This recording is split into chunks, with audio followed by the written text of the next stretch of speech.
out a lot, so that's a lot. Yeah, I you have a can't see anything. serious issue with that. It's really bad. Like, I'm actually like legit concerned that you might just be doing something fucking wrong with your life.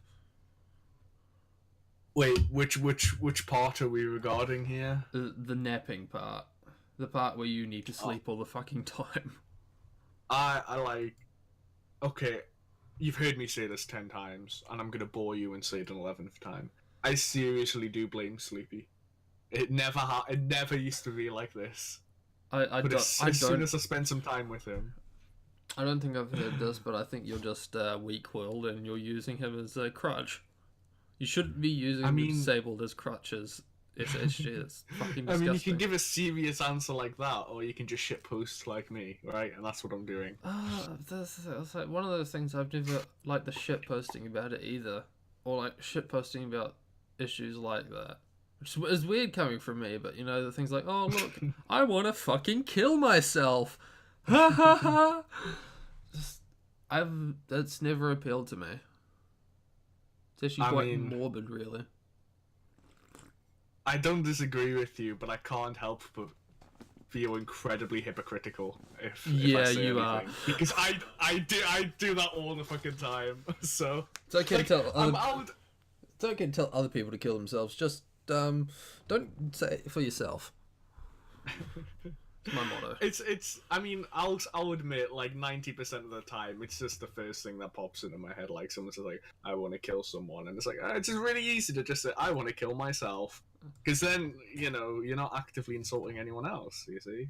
Anyway, but, so I take it I'm not going to be fucking sorting out this uncensor because Guild Frontline has made it easier, but at the same time they seem to have made it harder with the past update. Like for the past 3 months, what the do you actually know about this? The uncensored yeah, I do. The uncensored method has been changed to just a voodoo recipe. Yeah. So you know you put in the recipe, you quit the game, you come back and you download all the old files. Yeah. The issue is this works for all of them, but the live 2D skins. Yeah. So if you're someone like me and you want to stare at Suomi's ass every day, you still have to do it the old method. But it seems with the last update, they've changed the folder you're supposed to put the old files into, and I can't find it. Oh, okay. So right. There's currently a butt flap in front of Suomi's ass, and it's upsetting me greatly.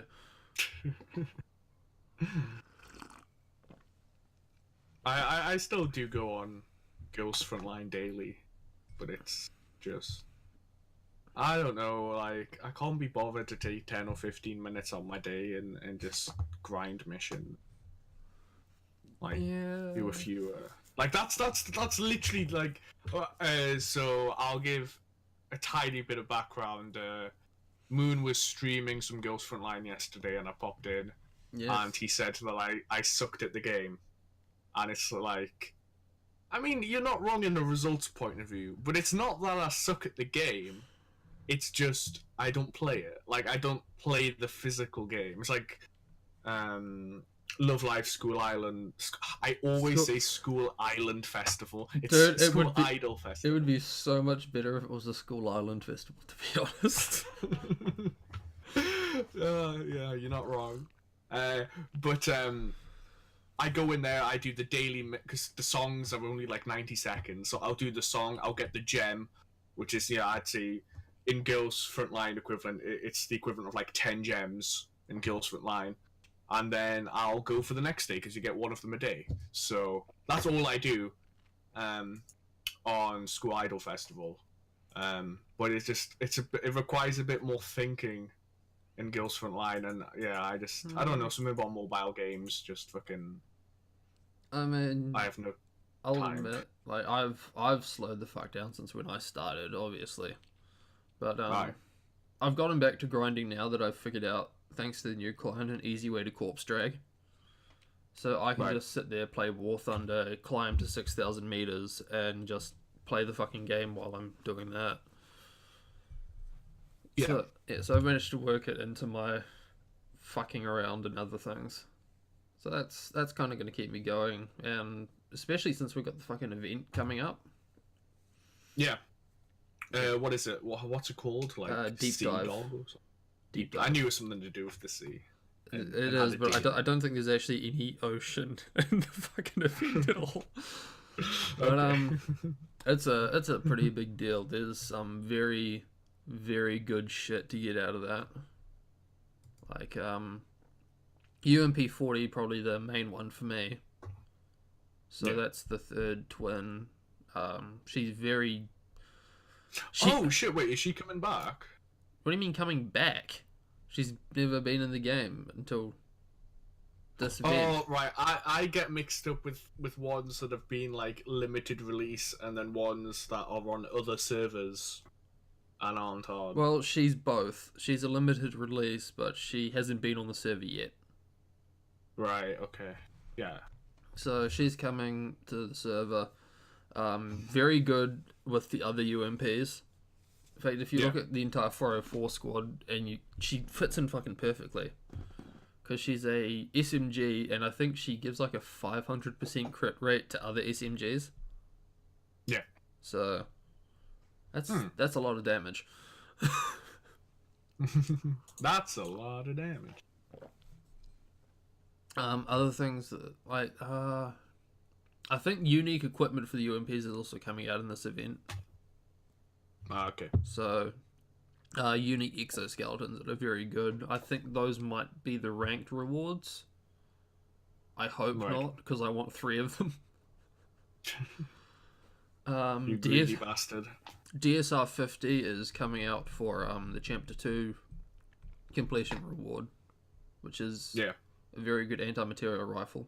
Her art is fucking gorgeous. You probably Can you won't post like a it. pic?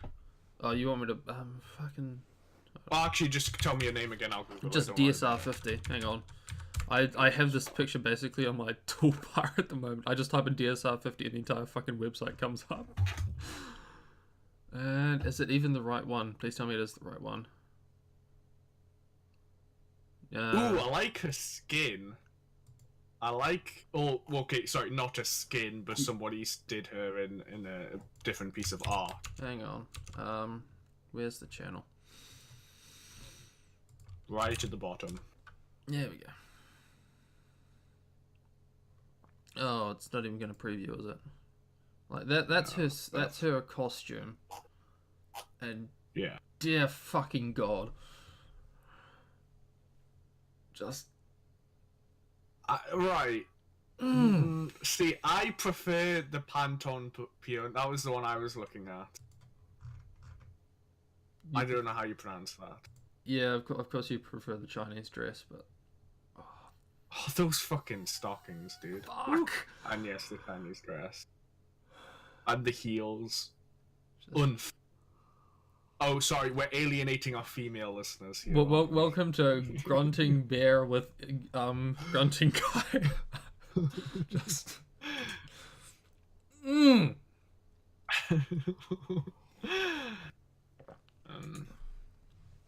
apparently both of them are live 2D. Oh, that's... Yeah, That's so fucking great. fuck my wallet, right? yeah, I fucking, like... I'm still pissed at Vector. I am still pissed at that. I got, and that's the thing, of the 5 skins, I got 2 of them as well. So I did invest a bit to try Oh and get right, them. her wedding one was the live 2D. Yeah. And I was just thinking, if it was a 200 token one, I would have caved in and spent up enough to get the tokens to get it. But 600, I mean, come the fuck off. To be honest, if it was a 200 token one, you probably would have rolled it. More likely. Praise the gacha gods, right? So, but yeah, I think I got like 77 tokens off that. I had a good few cracks on it. You got some of the skins though, didn't you? Yeah, I got 2 of them. You got 5 sevens, I think it was. Or was it Yeah, just and I got one after as well. I think I did MP40 have one. I'm sure it was one of like a 2-star or something. I got. I as don't well. think MP40 had the Children's Day skin, but I don't think she had a wedding okay, skin. right. Yeah, I got MP40 on Children's Day. I remember that. Hold on, I'm on my phone now. I'm booting it up. I would boot up the emulator, but it's going to ring through the entire podcast, and I don't want that. Yeah. So, Shoujo Sensen, Shiki-kun. To be honest, I just have it on mute. I literally can't even remember what it sounds like. I like the voices. I keep the voices. I turn the music off and the sound effects, but I keep the voices on. I do have the Japanese voice pack. There is only... That's the funny thing I like. Sorry, about the only voice pack. Yeah, that's the funny thing I like about the like index, where it's like Chinese voice actor, and none of them have one. And then there's Japanese voice actor, and then there's artist. Hold on. Oh, I have to go to the fucking warehouse. GIF. That's right, because you're not going to have her in the well, knowing you're a dormlet, you might have already put the posters up on the walls of the dorms. For some of them, yeah. Hang on, wait. No longer. Oh no, I can click on it. Wait, I'm clicking on it, and it's not telling me who it's for Well, anymore. what does it look like it is? I don't remember all the fucking girls, dude. Yeah, just... I can tell you their names. I got Smile of Acceptance and Till Death Do Us Part. So, let's look at it. Smile of... That's all. Because normally it would say there's no X skin in your thing, but now it's saying I can give it to Kalina for safe gifting. Oh, that was something weird. Yeah, Smile of Acceptance was 5/7, and Till Death Do Us Part. Yes. Oh, Till Death Do Us. We'll see if that comes up with what I want. What won't part? No, maybe I have to spell it with 2 L's. I mean, maybe that's not for the event. I'm sure. I'll have another one, but it's got the same icon as that one, so I am assuming it's for the same event. I don't know, it's not coming up with anything for me. But I can't be fucked looking at it. That's fine. I don't really care, to be honest. I do. Just be real with you. Well, you mentioned the stream. The stream went well, I think.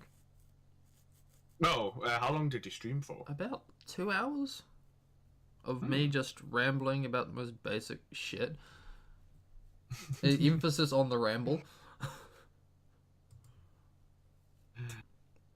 I mean, well, that was literally the entire point, wasn't it? So you weren't going for super in depth. I remember you saying at the start it was you didn't want to give the answers. You just wanted to make people. Yeah, kind of like what makes the doll good. I think that was like the main thing I wanted to get across. So I'm not.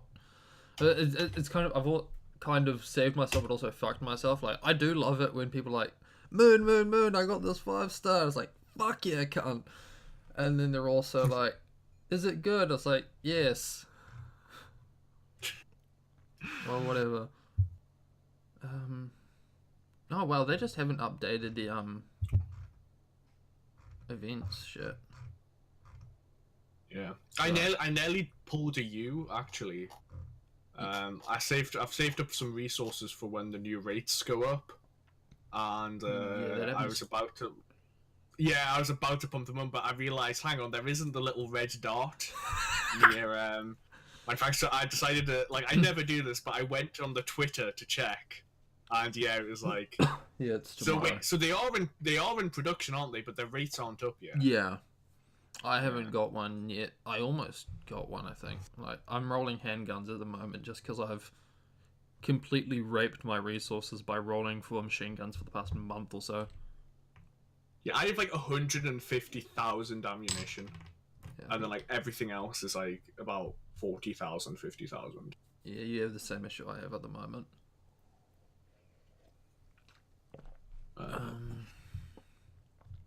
But yeah, I think the stream went well. I probably could have been more concise, but that's just me, I guess. It is something I need to work on. I mean, it's a stream, isn't it? It's not like a 5-minute YouTube video, you know.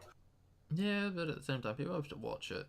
And if I'm sort of going, yeah, kind of, and repeating myself, it isn't exactly pleasant. Yeah, but people are watching this, and we do that all the time. Oh, is that the fan art you were looking at? Sorry, I'm tabbing back to that. No, well, that was another one I saw. Yeah. Oh, that's nice. I thought you'd appreciate it. So I do.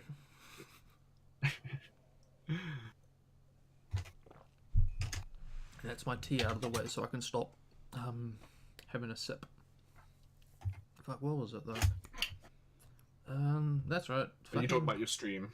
Yeah, we're talking about Girls Front Line in general.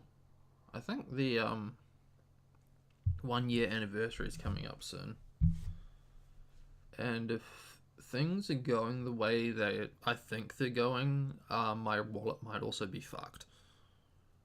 Because if they're releasing DSR 50 now, my theory is the highest bidder outfit is going to be in the 1 year anniversary, along with a lot of the other 1 year anniversary skins. Like if I have a document sitting on my thing, but I have like 50 million of them, so why do I have 2 of these? Doesn't matter. Let's see. So it was like DSR 50's 2 year anniversary, and both of the UMPs have 2 year anniversary skins. Granted, when I say 2 year anniversary, I mean this was China's 2 year anniversary. Whether or not we get them at 2 year point is completely unrelated. Right. And yeah, they have very nice skins. You'll probably want them as well. I mean, that would depend on who they're for, to be honest. I said UMP 9 and UMP 45. Oh, okay. Yeah, I do run both of them. Hang on. Go find. To be honest, I am trying to not break the Girls Front Line habit, but spend less, cause you don't want to be your brother. I mean, do we want to talk about him? That's it. Like, here's the thing: when somebody's doing something worse than you, it can like distract from the fact that you're like. So I'm criticizing him for spending like £500 on a mobile game, right? But at the same time, like, oh, thanks. I've still spent like well over 100, probably close to £200 on it. I'm sure I've played it for a few more months, but like that's a lot of money I've spent. Like, so. I still refuse to acknowledge how much I've spent on this game. There we go. There's UMP 45's version, and you can imagine that UMP 9's is something similar. Oh, that it? Yes, I think it's adorable. I just don't think it does it for me. The shoes look pretty trashy, not well made. I mean, what the straps even for? You know, like, you don't need them. And the dress, the frills at the bottom, the bow tie that does like the tie that does nothing. What the hell has she got like a handkerchief holder for? Like, it just doesn't fit the aesthetic. And then that scarf at the top. I mean... my god, is she using the 1% alpaca wool? Fuck off. I'm just giving a like yeah, it does nothing for me. It does nothing for me. I like it. Speaking of gacha, other thing that I've been have you seen the waifu bot in Artel server? No, if I'm gonna make a small digression, yeah. Mm-hmm. I haven't been on the Artel server for a decent amount of time, because to me, whenever I'm on the Artel server, I'm just on Pizza Party. Yeah. And I had a lot of problems with my card. Which, fuck it, right? You know what? I'm directly calling out NatWest. I am using my platform right now. I am calling out NatWest. NatWest, Royal Bank of Scotland. Contain yourself, right? So, my card broke. Okay? That happens, right? Shit happens. Normally you get a new card after a few days. Maybe a week at most. Bam, that's it. That's all that's needed. No. I wasn't like, I had to get authorized for a new card, I had to bring in all my ID and whatever. And then eventually, I only got approved like a month after. And then it took like 2 weeks to come. So I only got my new card like, literally like 3 or 4 days ago. Before that, to get money out my bank, to buy shit, to buy food, to get into town, I would have to bring in my bank statement and my passport to the bank and do a manual withdrawal. Now, you're thinking, okay, that's a major inconvenience. Hmm. And obviously I can't use any card machines. But, that's not the worst thing in the world, right? You can still live like that, right? Yeah. Well, people they also deactivate... I mean, you can still live like that. It's like yes and no. I think it's one of those things where it's like, back in my day, that's what we had to do. It's like, yeah, but also the requirements were much different for your life back then. Yeah. It's like people weren't expecting you to. People were expecting you to have to go to the bank, and they allowed for that. Yeah. Like, there's in my college, as part of this, one of these new high-tech things, one of the, some of the vending machines are cashless. Which is normally fine. But obviously, when I could only deal with cash, because here's the thing, right? I couldn't even make online payments. This is where the crux of the Artil problem happened. Oh. I couldn't even make online payments because they deactivated my card. So... okay, so if you don't know and you listen to the podcast, Artil is an artist that we both support through Patreon. Very cool. But dude. I couldn't. Yeah, amazingly cool dude. But I couldn't pay him because because my card was deactivated, so I couldn't make card payments. I tried to switch to PayPal and just do it via straight bank account, but then that was being refused because they needed to deposit a penny in my account to authorize it. But they would only do that if I had an attached card, and I didn't have an attached card. So all sorts of problems, and I just want to say Artil has been an angel through this. Like I've he drew me the pictures for last month. I didn't pay him for those pictures. I've since paid him, but I wasn't able to pay him at that time. And he did, and I said, listen, you can just hold off until I, and he was like, no, I'll do them anyway for you, right? So he's been amazing through this. He would have broken your kneecaps if you fucked him over, though, right? Actually, he Well, wouldn't have. like, I yeah. would have. I would have broke your kneecaps. But here's the thing, I love Artil. I wouldn't have did that to him anyway, right? But it was like, dude, you don't I was just saying, you really don't have to do this, and he literally insisted on doing it. So yeah, he's been amazing, and obviously he's relying on that money as well. So I really do appreciate that. I've kept him in the loop and everything about it. So, but yeah, basically NatWest really fucked me over. I finally got my card, but I mean that that's just one thing, right? But there's a multitude of other things I have to buy and whatever that this has fucked me over on. So I haven't had the greatest of months, in regards to quality of life, I guess you'd put it. Because one time I forgot to take the money out in advance to pay for my weekly ticket. And there's so I live in it feels wrong to say a suburb, because suburbs in American culture have a very different connotation. So I live perhaps what you'd maybe consider inner city suburb. A housing district, maybe. Yeah, exactly. Yeah, a housing district. So there's no banks here. But it's still a good. It's still a good more than an hour's walk into the city. Well, that's what I had to do because I didn't have the money to pay for my ticket. And normally that's fine. I'll just go to a cash point, an ATM, and take the money out. But guess what you can't do? And I can't go to the post office with my bank statement or whatever. So I had to walk all the way into the bank.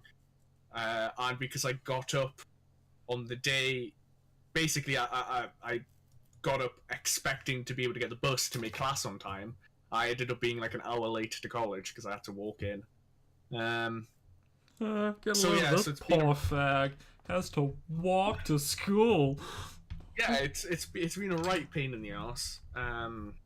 Really. So This is actually I haven't been too happy. this is actually reminding me of two stories. Do you want to hear my banking story, or do you want to hear the boomer technology story? Because we seem to have touched on both of those. Which one do you want to hear Go ahead, first? Yeah, I mean, let's keep it related. So I'll hear the banker story first. All right. So the banking story is I also had a problem with my card a few months ago. I think it was like back in November. It's actually I didn't have a problem back in November. I had a problem for about a year, where the chip in the card, like you know how some cards are like swipe through and some cards are like Yeah. insert and fuck the FPOS machine. Yeah. Yeah, mine was supposed to be one of the fuck the FPOS machine things, but the chip in it was fucked. Apparently, this was a common issue, and a lot of people in the a lot of people with the bank had this issue, but I just kind of lived with it because I could like insert it and let's say card read failed, then I'd like swipe it, and then I'd have to put it again, swipe it again, and whatever. And eventually it worked, but very inconvenient. I was in town one day, I decided, fuck it, I might as well deal with this. And so I went to the bank like, hey, my card's fucked. What can you do about it? And like, okay, we can give you a new card right now, or we could wait 5 to 6 days and get like the card made and have your name on it and all that shit. And like, fuck it, I don't think I'm doing anything major for the next 5 to 6 days. Might as well just get my name on it. And around the same time, this was when I was doing the whole package thing with Artel as well. Funny story, we're going to bring him into this as well. Where he sent me a bunch of American candy. I sent him a bunch of New Zealand candy, but around the same time, he sent his package off. What do you think arrived first? His package from the United States or my card from New Zealand? Yeah, I'm assuming the package arrived first. The package arrived about a day before. Both parts of the package, because I bought the third. I also bought a bunch of like prints and shit off his store. Half the package of his package arrived in like a week. The other half arrived in like a month, and then the bank card arrived in like a month and a day. Yeah. It was fucking crazy. Can I say two things on that? No. One is my fuck off. One is my sort of thing's kind of similar to that, where the things weren't working, but everything here is chip, really. Like I go to the shop now and they won't even have swiping things anymore. I remember I actually had to sign for something once. And it felt like another universe. Like I hadn't even wrote. Oh no, sorry. Okay, this was another time, but it was in Japan, and they're very cash over there, and so I had to buy a second suitcase because I bought so much weeb shit. And I brought so many shoes and clothes over that I didn't have space in my case, so I needed to buy a second one, and so I bought it at Don Quixote, and. Shoutouts to you guys. And I tried to I paid by card. I said, "Do you accept card?" And they're like, "Yes." But it was like I had to swipe for it and then sign something.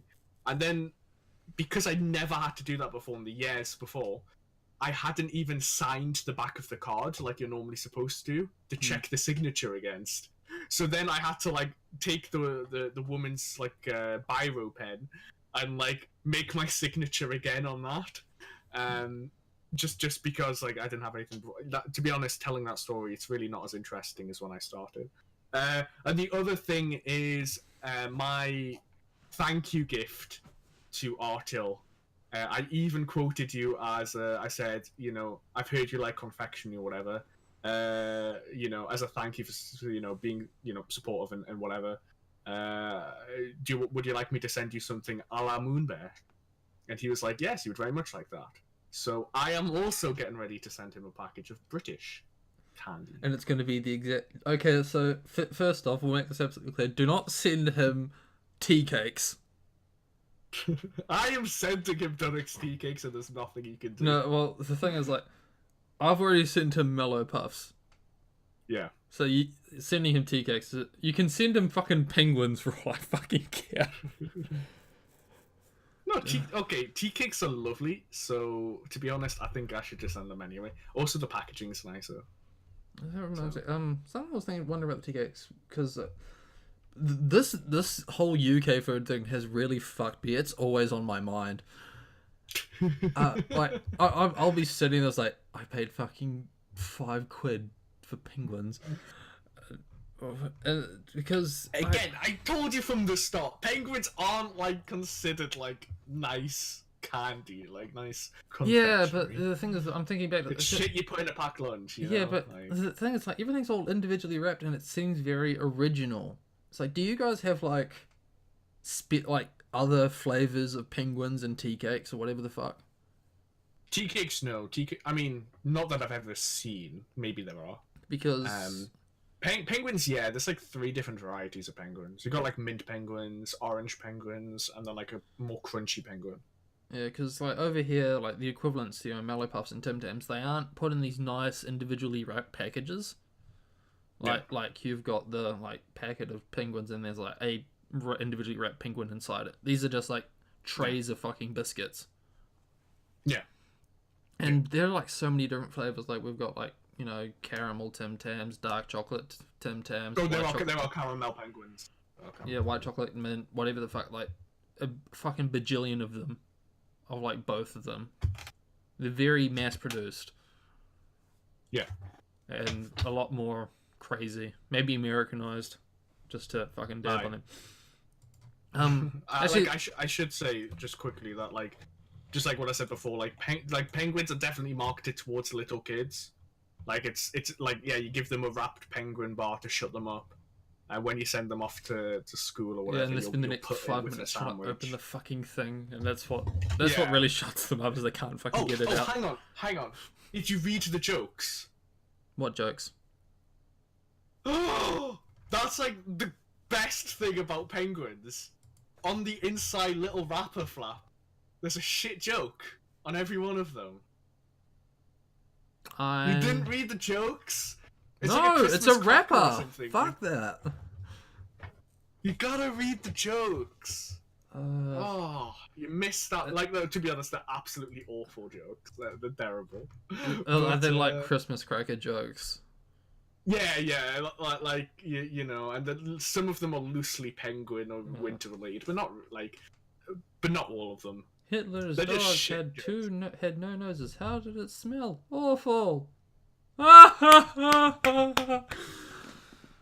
don't get it. You don't. Hitler's dog had no nose. How does it smell? Awful. The dog smells bad. Oh. The joke is that they completely ignored the fact that it has no nose. Yeah, I thought there was like 2 layers to it. Okay. No. Right. See, Christmas cracker jokes.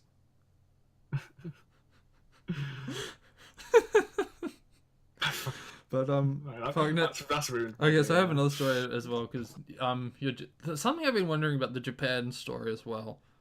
Did you ever have one of those moments while you're in Japan where it's like, oh my god, it's just like my Japanese animes? Yeah, there were quite a few. I'll tell my story first because you're gonna have a lot of them. Because so at work I have a Japanese coworker, right? And I was just sitting in like the break room. They were sitting in the break room, and I'm like washing my mug from my cup of tea, and then I look over at them, and they're looking at some fucking paperwork or a crossword or something, and they're doing those fucking pin tricks. Oh shit! Like between their like knuckles and shit. Yeah. And it's like, I didn't think people actually did. I thought that was just like some animation wank. No. The guy I sit next to at computer science systems. Sorry, I'm totally cutting in a new story. No, well, that's basically the story. It's like, I didn't think people actually fucking did that. That's crazy. Really? Yeah, I thought maybe like some people did that, but like, I didn't expect it to be a common thing, and it was just like animation wank. Like, hey, look, I can animate this very complex finger flicky thing. No. Like, I can do... Okay, this isn't anywhere near as good, but I can do the coin one. What's the We have coin? like a coin on the first finger, and you're able to just flip them over all the other fingers and then flip them back. And I can do that with a pen and pencil as well, but like no speed or whatever to the pen and pencil, so it's No, not. I mean, I'm impressive, talking but- about like that whole where they like spin it on the thumb and shit. Yeah, Yeah, yeah, like, yeah. fuck I know what I mean. So what I'm saying is I can't do it, but I can do a shitcoin one, shitcoin version. Yeah, almost got caught steering. So how are you animating that in real life? It's like, where are the subs? Shit. Why do I understand what you're saying? But okay, well, like, so did you have any like instances where it's like, holy shit, people actually do that? Being in a ramen shop and everybody slurping, like it's one of those common. Did you know in Japan it's compliments to the chef if you slurp your Yeah. ramen? And then it's like, no, not really. It's just hard to eat if you're not slurping, and everybody eats it all the time, so people just do it. Like, but yeah, it's definitely not a thing here. You know, I never do it. So hearing lots of, you know, all the time. Cicadas. I think I've already told my Cicadas. cicada story. Cicadas. Okay, cicadas. I think I've already told my cicada story. I've definitely told it on the Discord, but I don't know if I've told it on here. You know it, right? Don't you? Oh, dude, I was so tempted during the fucking summer, like riding past fields of just cicadas and being like, looking at this open field, taking it and be like, look, SHG, cicada trees. Great, Fuck great, off. great, great. Right, okay, right. I don't think I've told it on the podcast, No, so I so- will tell. We'll go through the Um, cicada story. Yeah, so I was walking with my good friend Sleepy. It was through Ikebukuro, which is in Tokyo. And it was at night, and we were walking to like the central. So like in Japan, there's no like. It's not like America where there's like a downtown and an uptown, and it's not like the UK where there's like a city center normally. It's they're built around the train station. Excuse me. It's like the commercial areas are built around the train stations, and then it's just residential and offices beyond that. So we were heading towards like right above Ikebukuro Station, which is like this sort of plaza thing. It was where I got the picture with Nico at the arcade. There was a big arcade there, amongst a few other things. Anyway, so we were going around a back street before going onto the main road, and so there were lots of trees around. And then we got onto like one of the main streets, and there's loads of trees, and cicadas are making lots of noise. And that's another thing. I'd only ever heard cicadas in anime and like other Japan. Well, mainly just anime, right? Because we don't have cicadas in the UK. We don't have mosquitoes either. Like we just don't have them. I don't get it. And Like, sorry. I don't get how you don't have them. It's like France has them, you don't. We don't. You are divided by a tiny, tiny, tiny bit of water. I'm on the other side of the fucking world. I have cicadas and I have mosquitoes. Yeah, but we have the Gulf Stream. We Which have the entirely- Pacific Ocean. But you don't have the Gulf Stream. Oh, right. Like, legit, a cicada and mosquito will go through its lifetime before it gets anywhere fucking near this country from any other landmass. But you have the climate for it. We don't have the climate for it. We have the same Um, climate you do. No, you don't. Oh, right. I'm not getting right. To be honest, I'm not familiar enough, so I'm not getting in this discussion. Anyway, we don't have cicadas here. We don't have mosquitoes here. Okay. And so I've never seen a cicada in my life. Now I saw a post on Tumblr, which basically, well, sorry, not on Tumblr. I don't use Tumblr, but it was a Tumblr screenshot on. It was either Reddit or Imgur, right, or Imgur, however you're supposed to pronounce it. And it was just some shit thing like, what did people think before they realized that cicadas made that noise? Oh my god, are the trees screaming? and oh look, Ugh, the trees are screaming, right? You know, it was just some shit post, right? And for most people, it was just you wouldn't even get a chuckle out of that. What a shit post. It's To one me, of those shower thoughts, or quote unquote shower thoughts things that aren't really shower thoughts, it's just people being retarded. Exactly that. Now, to me, I didn't laugh at it either. But as somebody who didn't know anything about cicadas, that post was like the fucking Encyclopedia Britannica entry. And what I read into that post was trees making noise, cicadas. Cicada kind of sounds like a type of tree. So in my mind, cicadas were a type of tree, and as the wind blew through them, they made that noise. So what Ugg was talking about was like, but what did people think were making that noise before they realized it was cicadas? Oh, the trees are screaming. It's like, yeah, no. The joke here is that you are a caveman. The noise, but it's the wind passing through them or something. The specific tree. It's not just any tree. It's not haunted. When in fact, the joke is they're fucking insects making the noise, not fucking trees. So what you're saying is you're a caveman. Yes, worse than a caveman, to be honest. Right? I do wonder what the Encyclopedia Britannica says about cicadas. Because apparently the British don't know anything about them. No, to be honest, I don't. It's not a British thing. It's just a me thing. I'm pretty sure it's just a me thing, right?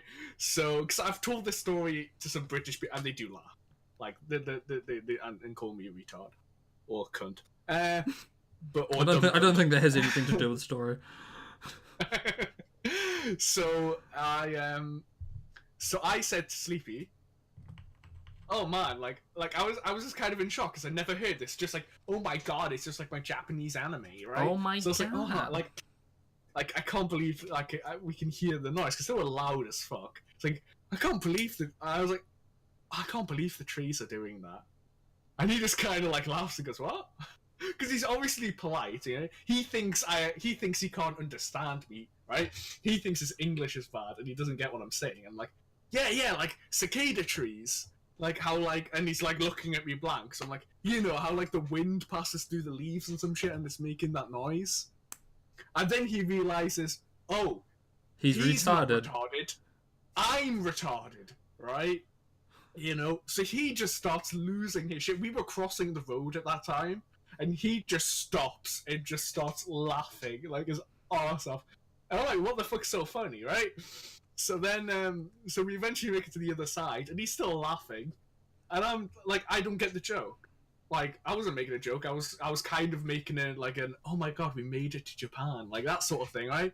So, and he just explained to us, no, like cicadas are insects, you dumb fuck. Like what? I'm like, no, they're not. It's a tree.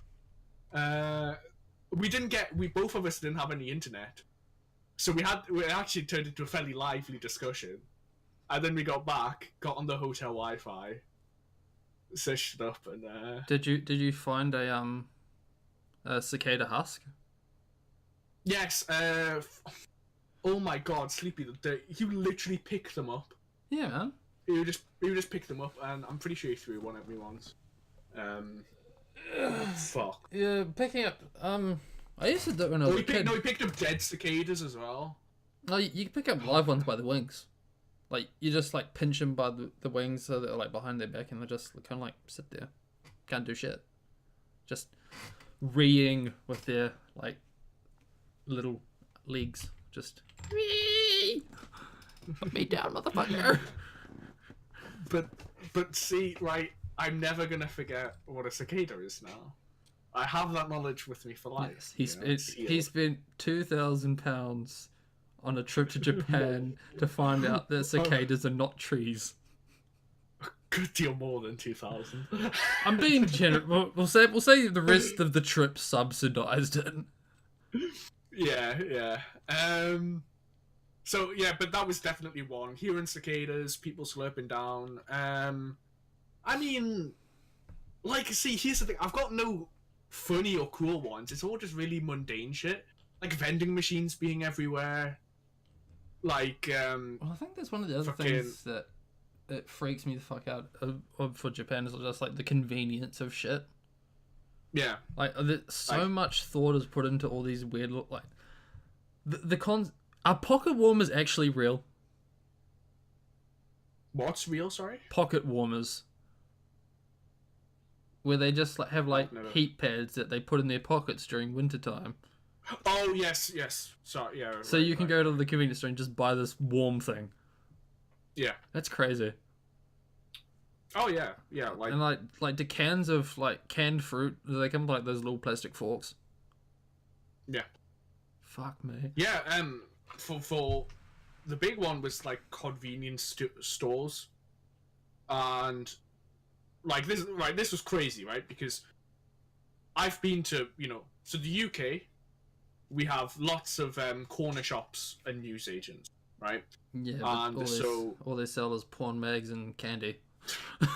No, they don't fucking sell porn anymore. Feels bad, man. I haven't checked mine yet.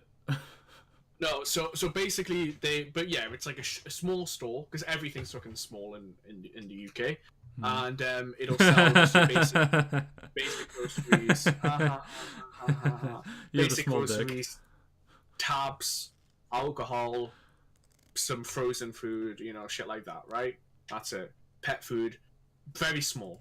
And then if you want to do a big shop, you go to a supermarket, big old supermarket, right? Now in America, you don't have as many stores, but you have convenience stores, which are larger than our newsagents.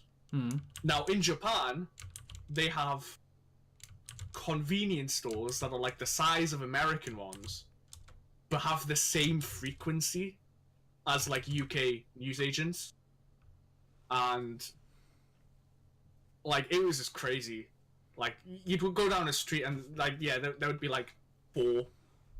After the next street over, there'd be like 2 or 3 there. Like you were never more than like 100 or 200 meters away from a convenience store. It was fucking even like when you were in more residential areas, it was crazy. Do they but also sell all like of them serve. Do they also sell like a bajillion umbrellas? Quite a few. Yeah. And they're like it's like $3 for an umbrella or something, isn't it? I don't know. Like they're really fucking cheap. I have a slight umbrella story actually, but they also all have both like a really large amount of food that is served there, and oh fuck, that's when you think convenience store food, you don't think great, but the food is actually really good. But they also have hot food. They all have fried fucking chicken, and it's cheap and it's lovely. To be honest, my dairy down the road sells fried chicken. But does every dairy sell? No, I'll give you that. But like my dairy sells fucking fried chicken. And like my 2 closest corner shops, which are both within 100 meters, the one that's closer to me has a deli in it, so you can get like food there as well. But that's not a normal thing, necessarily. But yeah, like fried, but like everywhere you go in, you could just get nice fried. I was like, dude, I'm already a fat cunt, but if I was in Japan, holy shit. And then there was like, vending machines. There was like 10 vending machines straight outside of our hotel. And we're in like the back streets where like it's all like residential and shit, and it's fucking like it's like at one time like it was like 3 a.m. or something, and I was really thirsty. I just went outside and just bought something. It's like you can't do that in the UK. I know we've talked about this before. I think we actually talked about this in the 8-hour conversation we had that prompted us to do the podcast. But it's like the thing, because they also have like just like hot water cylinders that you can use in the convenience stores for like ramen and shit. Like the rest of the world fucking needs that. Just 100%. Can I So my granddad, he was in the army. Fucking boomer. He was a builder. He was like a bricklayer. Yeah. A paratrooper and a fireman. And look at you. It was back when schooling was a lot more unequal here. so he purposely failed his exams, so he didn't get into the grammar school. He went into the other school. And at first, I was a bit like, "Come on, Granddad, like, you know, you're just lying, aren't you?" Basically. But I actually did some research, and it was quite a common thing to do, because if you went to the grammar school, you'd also have to pay. Like your family would have to pay, and it was very low. Anyway, this isn't important, sorry. But yeah, he's a proper Geordie lad, right? You know, very strong accent. I don't have that accent. Being a fucking tradie since he was knee-high to a fucking grasshopper. He also said when I did Chinese, he said Bing Wong Ching Chong. like no, he said Orwell's like he said, "Do you know Orwell?" And I was like, yeah, I've read a few of his books. And he said, "Do you know?" He said one thing, and he leaned into me and he said, "Beware the yellow race." so he's not very internationally minded, right? I mean, you've fallen for the yellow fever hard though. So was he wrong? No, so when I got back from Japan and like he was there or whatever, and I was talking about it, unironically, the thing he was most like interested in they come sideways. No, the hot water machines. Because so when he comes over, he doesn't drink tea or coffee. He drinks hot water. Like, that's what he gets. So when he was hearing that you could get hot water anywhere for free, he was giddy. He was like, "Oh my goodness. Like, they really know what they're doing over there." I'm like, this is like the first time he perked up or anything. And I was talking about, go to the Tokyo Tower, go to all this shit. And he was just excited about hot water. Yeah, but I mean, think about you could go to a dairy in the fucking UK, pay like 50p, get a tea bag, put it in a polystyrene cup, hot water. Just boom. The shit will pay for itself overnight. No, you're paying 50p. I take your point. I don't know why that makes me laugh so much. But yeah, so that's Japan. Maybe one day we'll go into the whole the full version of the trip to Japan for the like 7th time for me now. Yeah, you've heard it a lot. Like, so I told Moon Bear, and then like he was in a voice chat when somebody else asked, so I told them, and like we've had private conversations, so Moon Bear must have heard this a lot. I've heard the trip to Japan quite a few times. I could probably write a fiction where I'm actually there at this point. I was gonna say, like, you don't need to go to Japan anymore. You've literally lived vicariously through me. Oh no, I don't think you spent nearly enough time in the red light district. All right. Okay. Oh, me and Sleepy fuck, here we go. This. Me and Sleepy talked about this, right? He vetoed it. I was down, and I must admit, one of my regrets. It was an amazing trip, but one of my regrets was. Oh, by the way, when I say veto. He was just he didn't say I couldn't go, but I wasn't he wasn't too hot on it, so it was like I don't want to leave here, whatever. So I should say he didn't ban me from going or whatever, but like I would have been fine with doing that, and I do regret or even because we couldn't really go to we couldn't go clubbing or anything because Sleepy can't drink, so it wouldn't really be fair to go on a night out or whatever. You still got shit-faced anyway. Yeah, but that was in a controlled environment, right?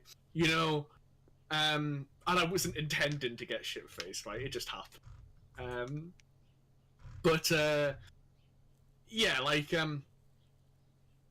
I just didn't think it would be fair to Sleepy to go out. So but I could have made more of an effort to maybe try and get some girls or whatever. But yeah, that is something I do regret, was that I didn't get anything over there. I didn't get anything. Alright. So we'll leave the story at Japan at convenience shit is real. Yeah. And I'll be that is pretty crazy to me.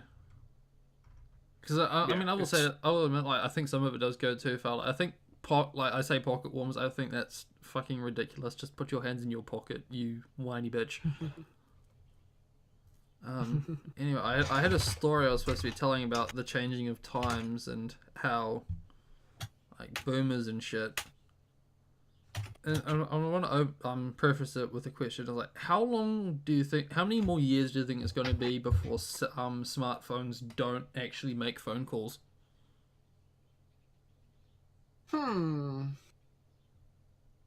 What's your qualifying point here? Do you mean like another form of communication takes precedence, or I'm gonna just mean I'm gonna that? mean that like mobile phone numbers aren't really a thing.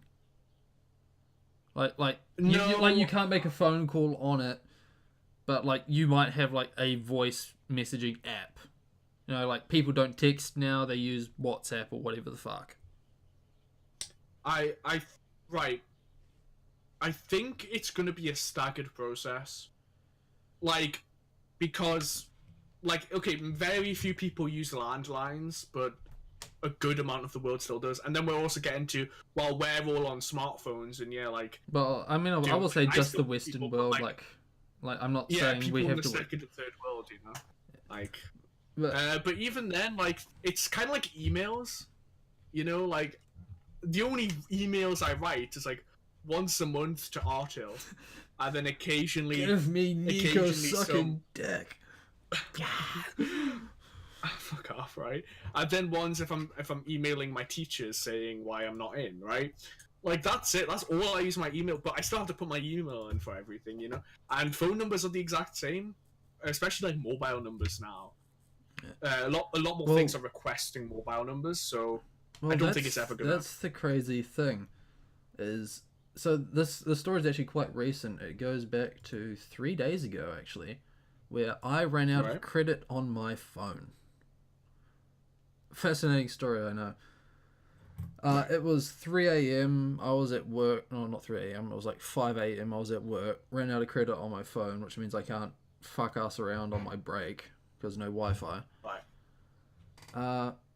And you know, normally even if you have like no data plan or anything, you can still access the mobile service provider website to like do your shit. Yeah. Yeah. I could do that, but they went through a change recently, like in the past month since the last time I topped up, where they no longer accept your mobile phone number as a valid login for your mobile service provider. Right. That's so. They said okay, you have to like sign up with your email address. I was like, okay, I'll sign up. My name is Brenton Tarrant, and I'm at. I actually did sign up as Brenton Tarrant. So at this point, I was like, okay, I need to sort this out myself because I'm definitely not fucking calling customer support for anything that I have to do now. So yeah, I signed up as Brenton Tarrant at my email address. And they're like, okay, we've sent you a verification email. I was like, cool. I can access this website from the mobile service provider, but I can't check my fucking emails. Yeah. So I was sitting there for like 15 minutes thinking, what the fuck can I do? And then I thought back to an ancient time, a time where flip phones walked the fucking earth. I called the directory fucking number. You know, back in the day, you would go down to the corner store, you'd go up to the, it was like, can I get a $20 top up for my phone? And he would give you like a code. And then you'd have to go to your phone, you'd call like over here at *333.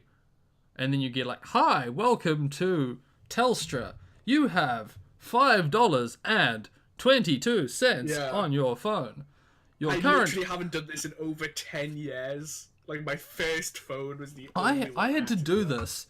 And do you know, so I called up *333 and they're like, and do you know what I was greeted by? What?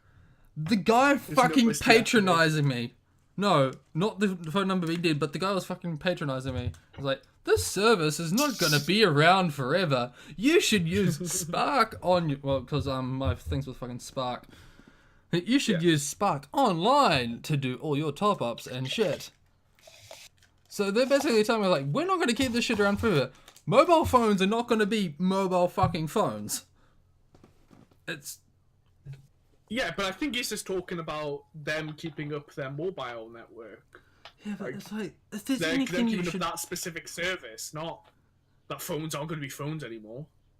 Well, we'll call them phones, but are they really phones at that point? It's really just a... Not really being pedantic with that. I well, mean, it's a mobile PC. Yeah, I'm not but being they pedantic call- because I've had this conversation about War Thunder. Oh, I made you sneeze. Excuse me. Talking about War Thunder, where they've added a CL13 Mark 6 or something called a Super Saber. It looks kind of like a Saber except it's much bigger in every fucking way. So is that technically still a Saber? It isn't even running on the same fucking airframe. Anyway, I'm getting sidetracked. But yeah, my mobile service provider fucking patronized me for using the methods that we used for fucking Deathcades because I had no other choice. I had to put in my fucking credit card number on that shit. Like I had to report a crime a few days ago. And you didn't use Twitter? Well, okay, right. So I didn't. It wasn't an emergency. Guy call getting 999. stabbed. Hashtag fucking pray for Newcastle. Yeah, so I didn't. So I called the non-emergency line, which is 101, and then you know, and it was literally like a 3 or 4 minute fucking dial tree sort of thing, and then they had me on hold for like 5 or 10 minutes. And it's like, because everything's on cutbacks, and you know they're not manning the lines anymore, and it's like, oh, eventually I got through. To be honest, that wasn't really that related, but I don't know. Like, do you feel like talking about like what you had to report? oh shit, yeah, like so I was in my backyard, back garden. Sorry, we don't say yard. I don't know why I said backyard there. It's definitely not fucking big enough. Anyway, so I was in my back garden, and I was like pacing back and forth, and because I live in the UK, it's very common for houses to be joined together. We call them terraces. I've learned that in most of the world, everywhere is semi-detached, detached housing. But here, you know, if you're in the city or whatever, all the houses are joined together. So, I should say, this isn't like in the obviously it makes sense in cities, but I mean like even in suburbs or whatever, like the dream house here is what's called a semi-detached house, basically, which are two houses joined together. Basically, everyone just think back to fucking Harry Potter. Yes, exactly. Yeah, thank you. Right, literally. Yeah, any British thing you've watched, like, yeah, we actually live like that, okay? Yes. You know, actually... SSG is recording this inside a broom cupboard underneath the staircase. You know what, actually, right? Story about this. Oh, for fuck's sake. We also have a thing. We have an even worse version. It's called a Tyneside flat. Now, Tyneside is the River Tyne. My city is Newcastle upon Tyne. And what a Tyneside flat is this goes like when most people were working as miners and whatever, these were quite common because the housing was cheaper. So, and space was so limited. So what they are is essentially just like what I've said, a terraced house. So you're already talking British houses. They're very small. You're sharing walls on both sides. But what a So when you open the door normally, it's not at the very corner of the house. It's a little bit in because then you've got the staircase. The staircase runs along the side, right? The side wall that borders another house. What they do is they put a partition there, and then they put a door directly onto the staircase. And so what this means is there's two doors right next to each other, and a family lives downstairs, and another family lives upstairs. So you're talking about these tiny houses, and then you're splitting them up by floor. and they are called Tyneside Flats. And there's actually like I can still see they're not very popular anymore because they're fucking tiny and typically badly run. But I actually before I came to where I'm living now, I moved around 3 or 4 times, and I did at actually... number 3 Queen Avenue. I'm not actually gonna reveal your actual address. Yeah, please don't, mate. But I actually did live in one for a bit. To be honest, it was... The thing is, the house itself was a semi-detached house, but it was like the whole... So it was a bit bigger than a normal Tyneside flat, but it was still like my staircase. Like my door was right on my staircase, and then you just go up the stairs, and then we just lived on the top floor. So yeah, it wasn't amazing. Like, it was a pretty shitty house, to be fair. Oh yeah, sorry. So I was in the back garden having a fag, and as I'm walking back and forth, that's fine. I don't disagree. Disgusting. I can't do it. And as I'm walking back and forth, do you know what the Geordie word for fag is? Is it fag? No, it's not. Fag's like a British term. I didn't realise this was a specific Geordie term. Tab. A tab. Can you use a tab? I think we went through this last episode. Have we? At the end where you were just fucking speaking in tongues. Oh, fuck, makes sense. Yeah. Anyway, yeah. So, like, there's this shop in the market, and it's called the Cheap Tab Shop. And it's like, well, the advertise well. You definitely know what you're getting there. Anyway, so as I'm going back and forth, because I live. The whole point of me bringing up housing is I live on the corner. So my back garden actually just run along the side of my house. Actually, hang on. I want to interject there because I'm thinking about it's like we have very fucking condescending tobacco shops here. I think ours are called. I think ours are called like Kicking the Habit and the Butt Bucket. Those are some good names, to be fair. See, yeah, here's the thing. We've had. Sorry, I don't mean to interrupt. No, that's fine. That's it. Like. We have... The UK government is doing everything it can to stop people from smoking. So, cigarettes here are ridiculously expensive. Yeah. To do the conversion, they're like the equivalent of like 25 New Zealand dollars.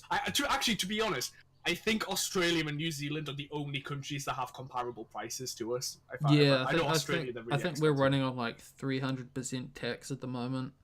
Same. And we also have the whole like Gore packaging. Oh my god! Right, dude. Are yours allowed any form of branding at all on the packaging? Like, because right, there's a difference between us and the EU. So the EU has the Gore packaging for like 2/3 of it, but then on the bottom third, they're still allowed. So like the Marlboro logo will still be, and you have the Marlboro, you know, the colours where it's red and white and it's like that triangle, but it's only for the bottom third of the package. In the UK, that's not allowed either. So it's literally just in like Arial or Helvetica, it just reads Marlboro Red. No branding or any form. I think we still have some packaging, but like if you buy like a 100 gram like pouch, you'll have like the lid to it, I guess you'd call it, like the top flap, that will have like the whole, you know, this causes lung cancer, and then there'll be like a picture of a fucking blackened lung. Wait, do you mean just pure baki? Like, yeah, a bit like a black thing, and then like the core of the pouch, so the part that isn't the lid. What's the pouch? What do you mean? Like, it'd be... Is it just baki, or do you mean tabs? I'm talking about tobacco. Yeah, alright, yeah.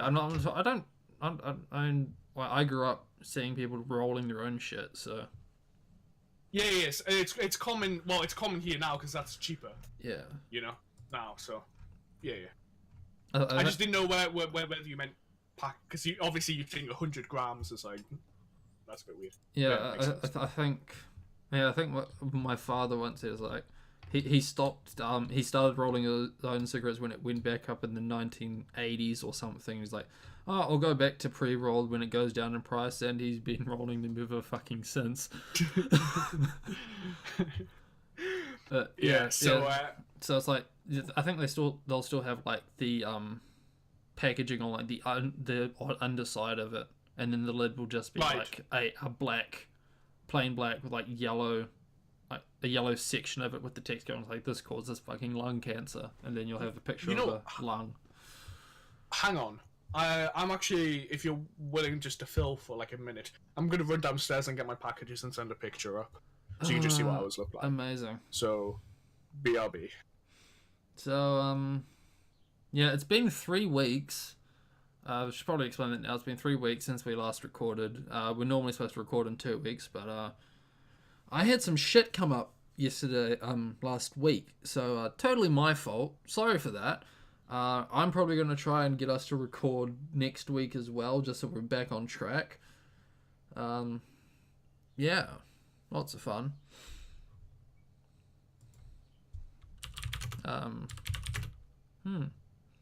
How was your day going?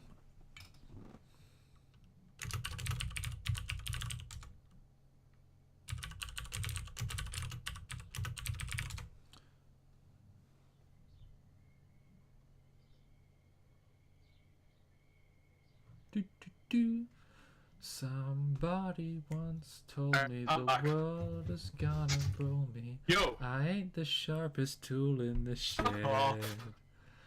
She was looking kinda dumb with her finger and her thumb in the shape of an L on her forehead. Alright. Back with the pictures, faggot. Also, the connection's gone to shit in the time that you left. Yeah. Hold on, I'm going to disconnect and reconnect. I should probably do that as well. Hang on. Better? Yeah, that seems better. Right. I'm just getting on the Discord app so I can take a picture. Picture. A picture. Take photo.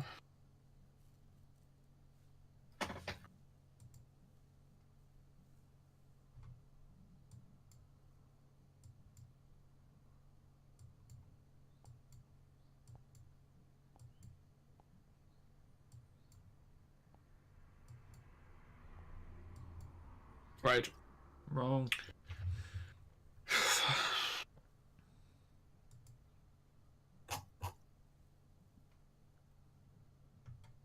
So. Oh.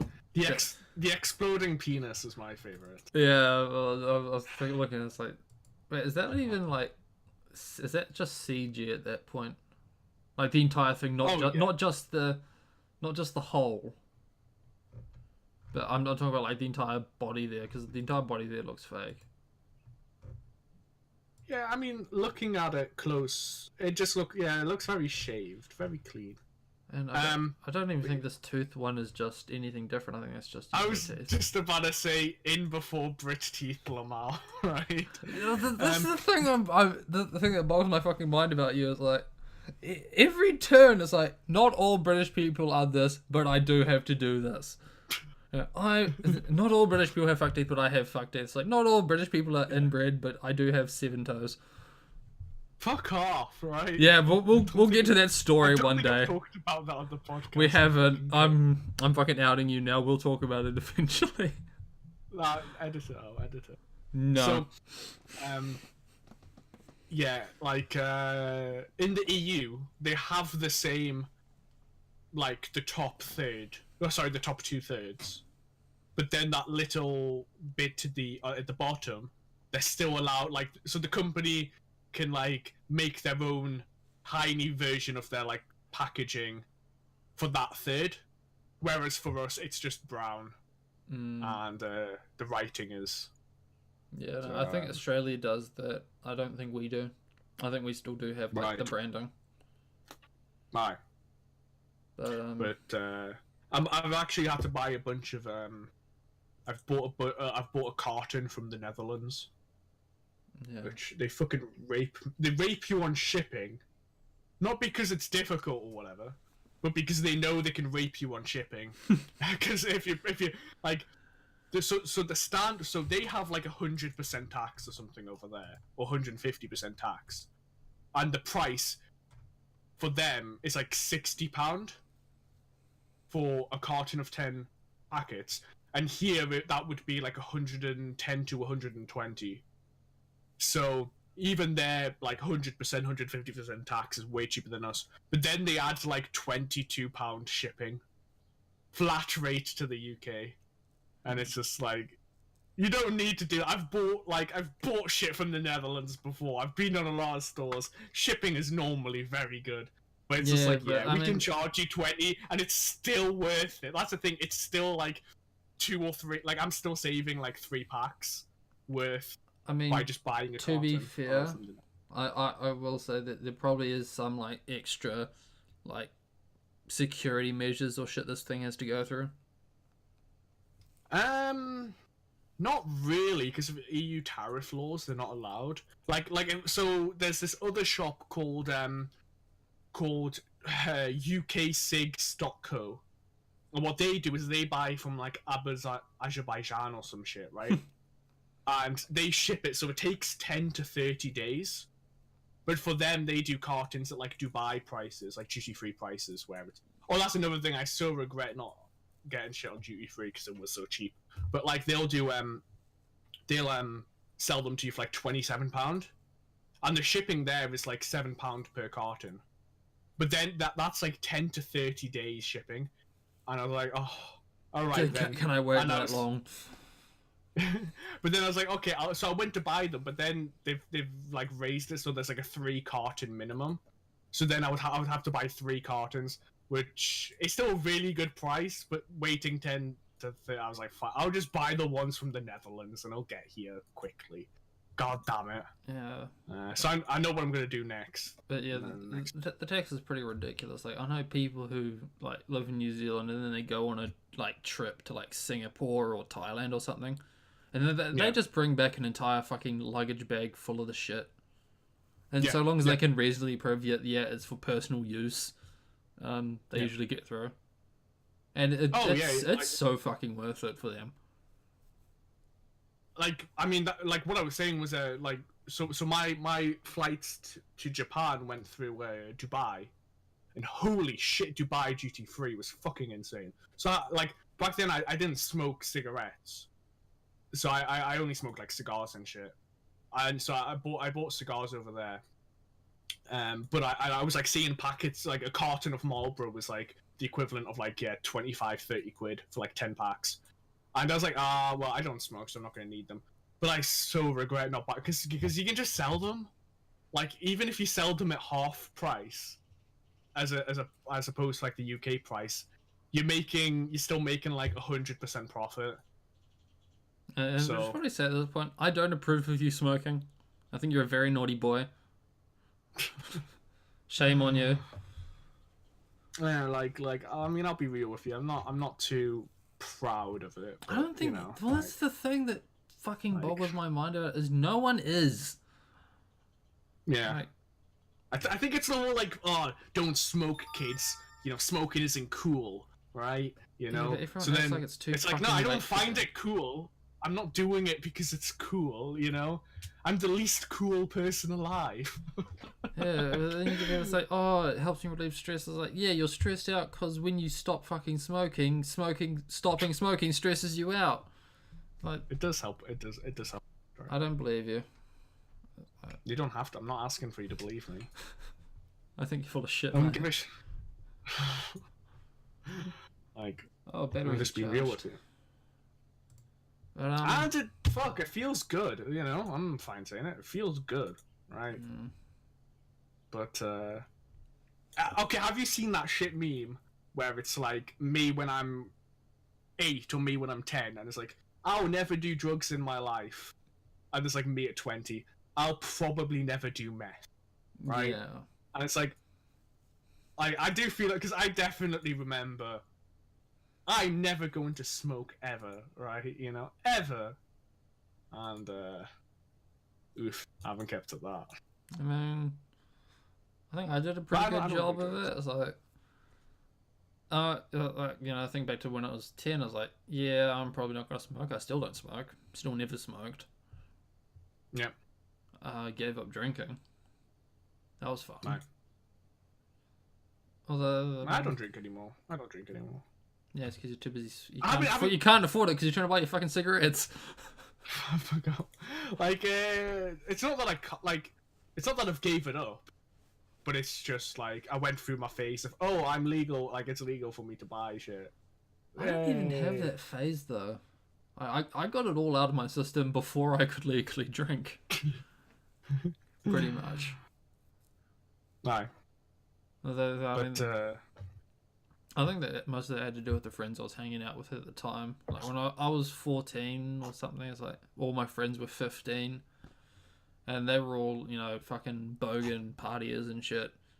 Then next year they all dropped out of high school. So I was kind of left to my own devices.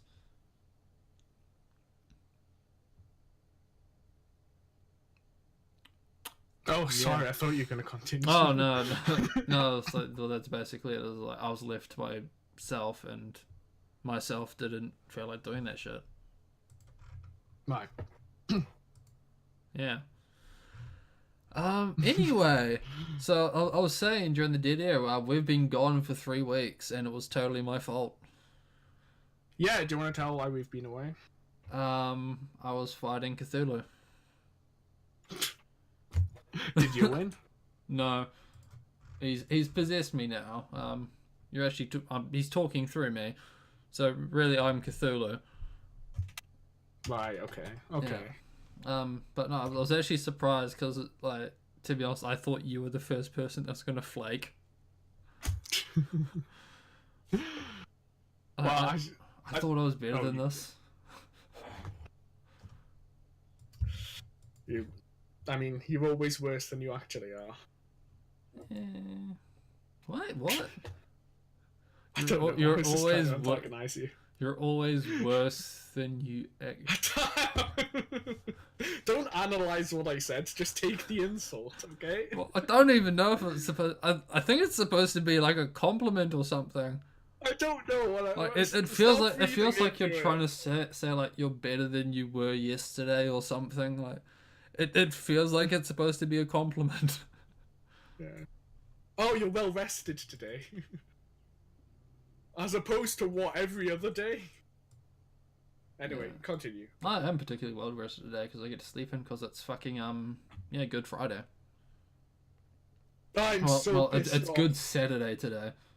Good Friday was yesterday. I am so pissed off with Easter. I really am. I'm fucking sick of it. Why? Oh my. Mummy's Well, Mummy's not buying you Chucky Wocky eggs anymore. To be honest, that is a sad side effect. My granddad's gonna be coming tomorrow and I think he's bringing an egg or two, but yeah, I'm no longer getting all my eggs. No, but I have a bunch of shit ordered. But obviously, so delivery I could have got today because it's in the depot, but it's not coming today because it's Good Friday. Tomorrow is fine, but okay, it's for this one. It's I'll just say it's my cigarettes, right? If it was ideal. Like that's not going to come by tomorrow, I don't think, because they got shipped this morning. So I doubt that's going to come by tomorrow. And then it doesn't. There's no shipping on Sunday, but then there's no shipping on Monday either because Easter Monday.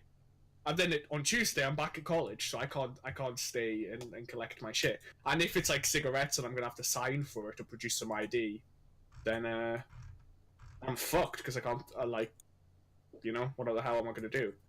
So I'm done with Easter. I'm pretty salty.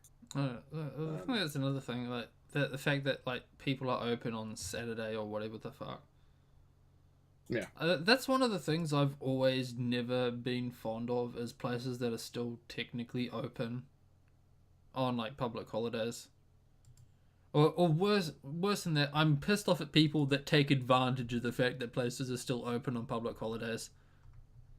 It's like, oh, look at me. I work this nice, cushy job. I get the day off. But you don't, Wagey. Now make me my fish and chips. It's like, Absolutely based, to be honest. fuck those people. Just fuck. Do you have to work over Easter? Is that what you're saying? I have to work Monday, Right. so I'm gonna be back in there. Shit's gonna hit the fan because we had a day off, but I get Anzac Day off, so that's pretty. Wait, bogus. you guys don't have bank holidays, do you? What the fuck is a bank holiday? Sorry, I had a moment of This happens every time. Like nowhere else has bank holidays, but it's just such a ubiquitous thing over here. So a bank holiday is a specific holiday on Monday, and it used to be, if my memory serves me right, it was for banks to catch up with shit. So public holidays that are on a Monday, they're a bank holiday, and it essentially acts just like a Sunday. So schools are not allowed to be on, banks are closed, stores are closed. And around this time we have two bank holidays really close. So we have Easter Monday is a bank holiday because it's a holiday that is on a Monday, so it just made a bank holiday. And then the start of May, the first Monday of May is a bank holiday as well. So we have two pretty damn close. Hold on. I feel like I'm giving misinformation, so I'm gonna Google bank holiday. I just get a bank holiday is a public holiday in the United Kingdom, some Commonwealth countries, Hong Kong, and Republic of Ireland. There is no automatic right of time off on these days, but banks close and the majority of the work population is granted time off work or extra pay for working. Schools are also not allowed to be in. And then it's like, yeah, we observed Saints holidays. Yeah, I mean. The first legislation related to bank holidays was when Liverpool introduced the Bank Holidays Act of 1871. Under the Act, no person was compelled to make any payment or do any act upon a bank holiday, which would not be compelled to do or make on Christmas Day or Good Friday. So, we have. Oh, does it have a list? So England, yeah, New Year's Day. Oh, okay. So all our public holidays are bank holidays technically, but then there's certain ones that aren't a holiday, like that it's not for a specific event, so we just call them like Bank Holiday Monday. So, anyway, no, we don't have those. I think all ours are under like the Holidays Act of whatever the fuck. And I think it's like Christmas Eve. No, I don't think even Christmas Eve is qualified for it. But it's like Christmas, New Year's or something, New Year's Eve. I think it's like your regional anniversary. Right. Easter. Like the Waitangi Day. I think there's 11 of them, and I never remember what they are because I have to work half of them fucking most of the time anyway. For us, it's like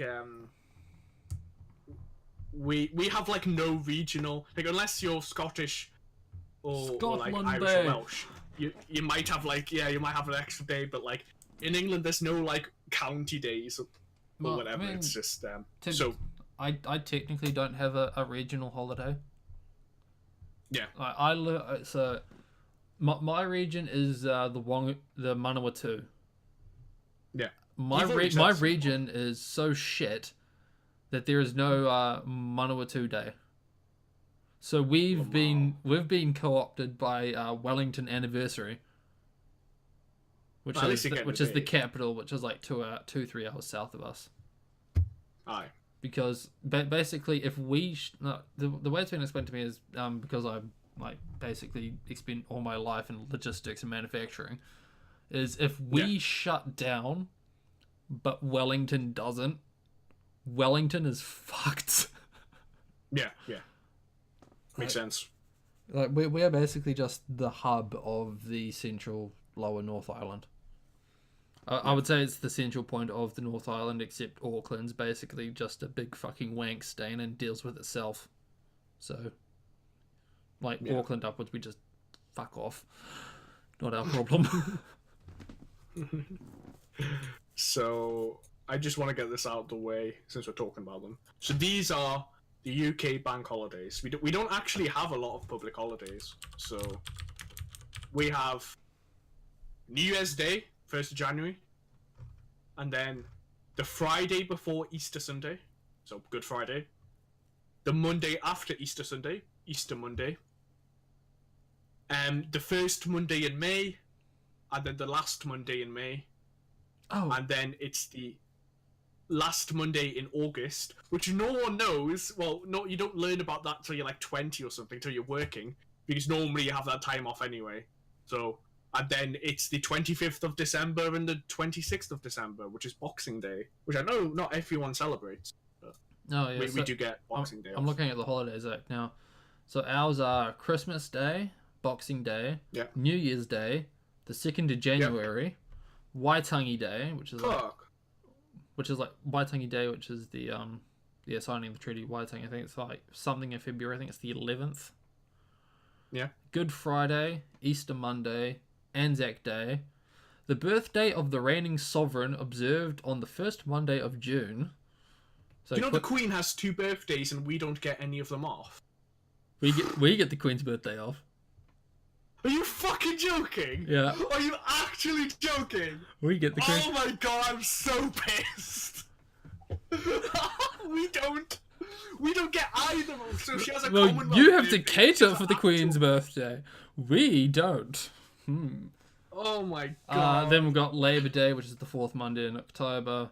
And then... That's communism. The day of the anniversary of a province of the day locally observed as that day. Thanks, legal speak.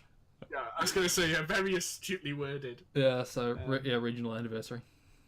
Like I should just say quickly, like, half of what I just said aren't actual holidays. They're just, so, they're all technically bank holidays, but we only call something a bank holiday if it's a Monday, because, like, the one on Friday, that is Good Friday.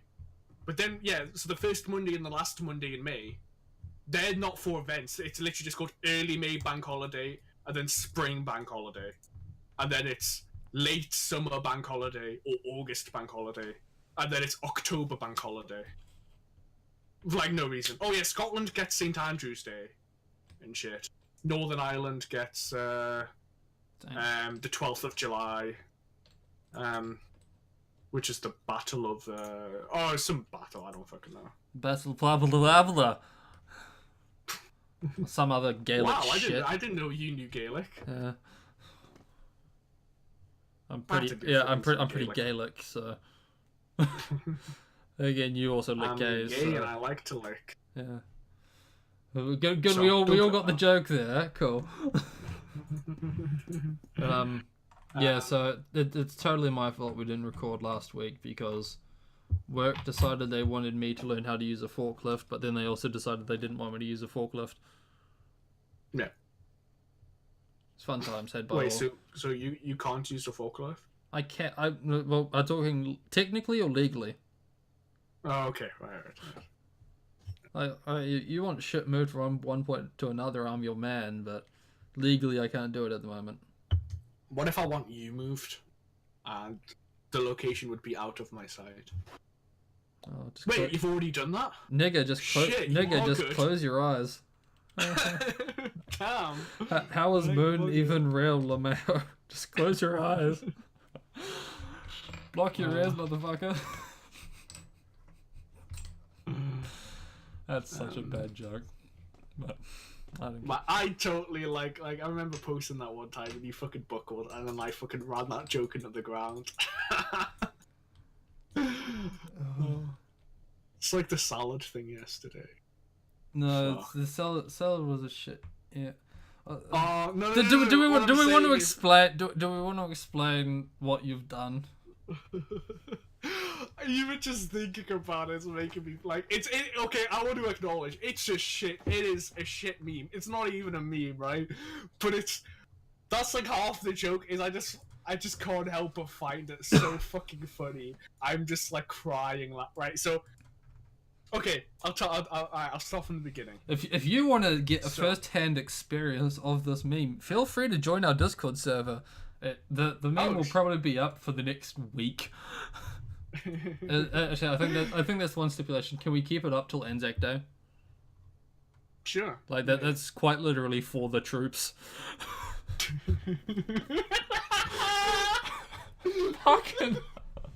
I'm not even laughing because it's funny. I'm laughing because I know that you're finding this fucking hilarious. You know what's really fucking bad is like I can't help but feel like I'm actually disrespecting the troops when I'm just fucking pissing myself. So, Okay, alright, so Okay, do you want to explain what is for the troops and why it is leafy green vegetables? Right, okay, so Just breathe. To be honest, right, it's probably not original. Like everything I do, I probably stole it from somewhere. But basically, in secondary school, so 14, 15, I did this shit meme, right? I probably read it on somewhere. And, Probably a thought it was 9-gag, really you fucking 12-year-old. I did browse 9gag when I was 12, but not 14, 15. You'd graduated by then. Congratulations. Yeah, I was like Imgur or something. I only really read it at like 15, 16. Anyway, it doesn't matter. Like this. But anyway, so I saw it on some shit meme, and I just started like when I'm hanging out with friends or whatever, and we're all just a fucking bunch of goons. Whenever we do something, like I would say like for the troops, right? Before I did it, right? And people would laugh and whatever, but see, nobody found it as funny as I did, so it quickly just kind of like just died out, right? Whatever, okay? And that was literally the end of the joke, right? Then fast forward to like early this year. And you're having one of those moments where you're sitting in the shower, having a wank, and you think back to that thing that you did when you were 13 years old. Right. Oh, we've all been there. So speak for yourself, mate. Right? So I get a spam message basically from some soldier who's wanting me to help with this farm, and if I could just make a small investment, he'll repay me back in by like 10 times, or whatever, right? And so I remember this, and I reply, mate, of course I'll do it. I'll do it for the troops, right? Right. I'll do it for the troops, right? And obviously I didn't, because, it's fucking spam. And then, yeah, I'm just thinking about, like, literally, I was just on Discord yesterday, and I was just thinking about it, and I was pissing myself laughing. And I was like, fuck it, right? I'm just gonna run with this. Like, people are probably on... It's like my Rui posting. I know literally nobody else gives a fuck about Well, that, I was actually going to ask about it. that next. Right, okay, right, we'll get to that, but, like, it's just, I don't care, nobody gives a fuck about it. I'm using my platform, I'm ramming it down your throat, right? So I'm like, fuck it, I'm gonna make it. So I made a shit channel called #ForTheTroop. Well, they all have style hashtags, so it's for the troops. And then it was just like, yeah, this is for respectful conversation of our servicemen and women, right? And it was meant for what initially happened, which was people posting those shit Facebook memes where it's, like, like soldiers are so cool or whatever. And I tried to salute. I tried to find a salute emoji. Real bravery is. yeah, those memes, right? And so I tried, because I know when I had Nitro, I don't have Nitro anymore because I'm semi-protesting Discord, and also just I don't really use it.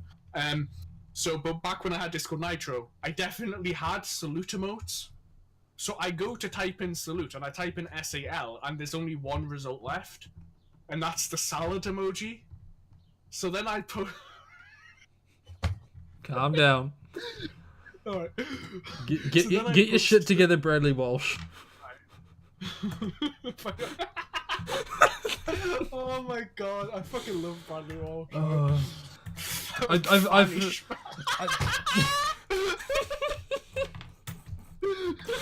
I think what's worse is that no one except maybe you, me, and some Australians are gonna get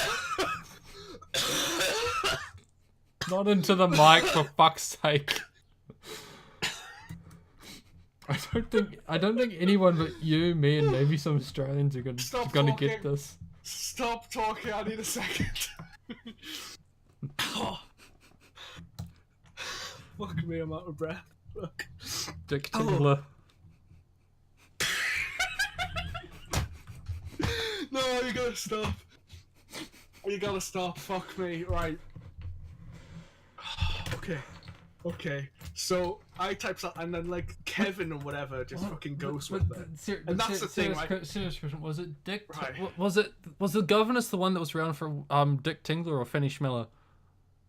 Go for this was for Fanny Schmeller, I'm sure. Okay.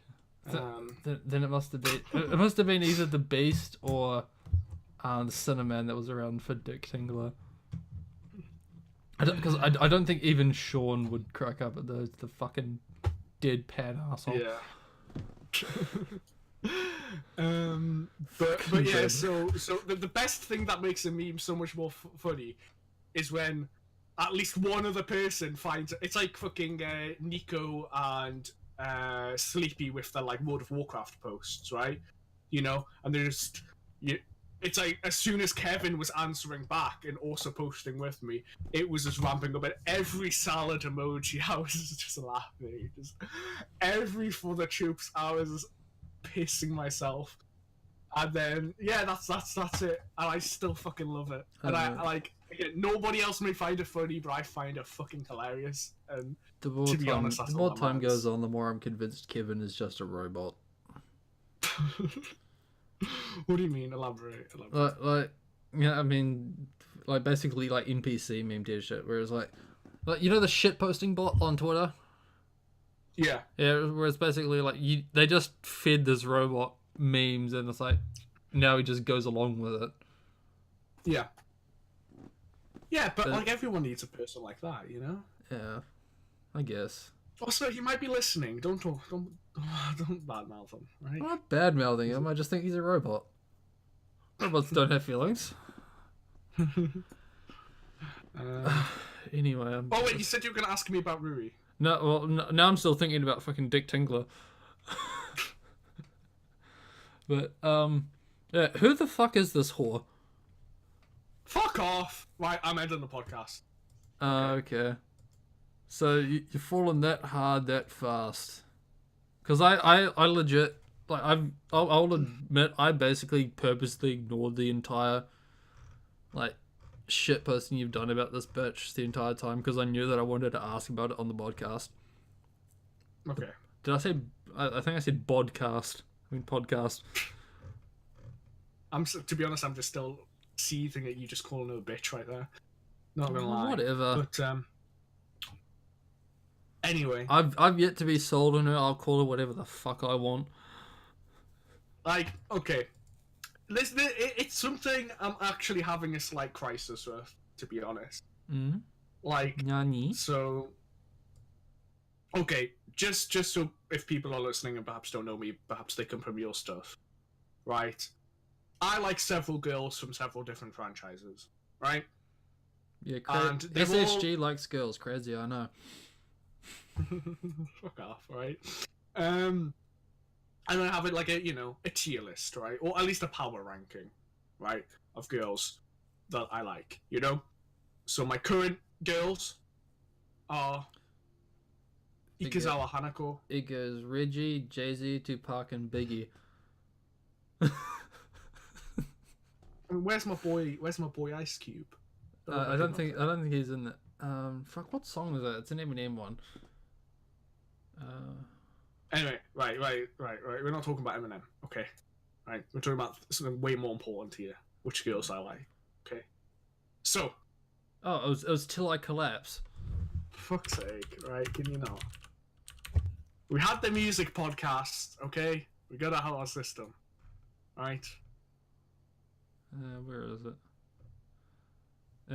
It goes Reggie, Jay-Z, Tupac, and Biggie, Andre from Outkast, Jada, Corrupt, Nas, and then me. All right, that's the tier list. Yeah, that's me. All right. You definitely finished? Yeah. Right. I mean, what, do you want me to read you the rest of the song? It's quite a long song. There is nothing I want less, right? Are you not an Eminem fan?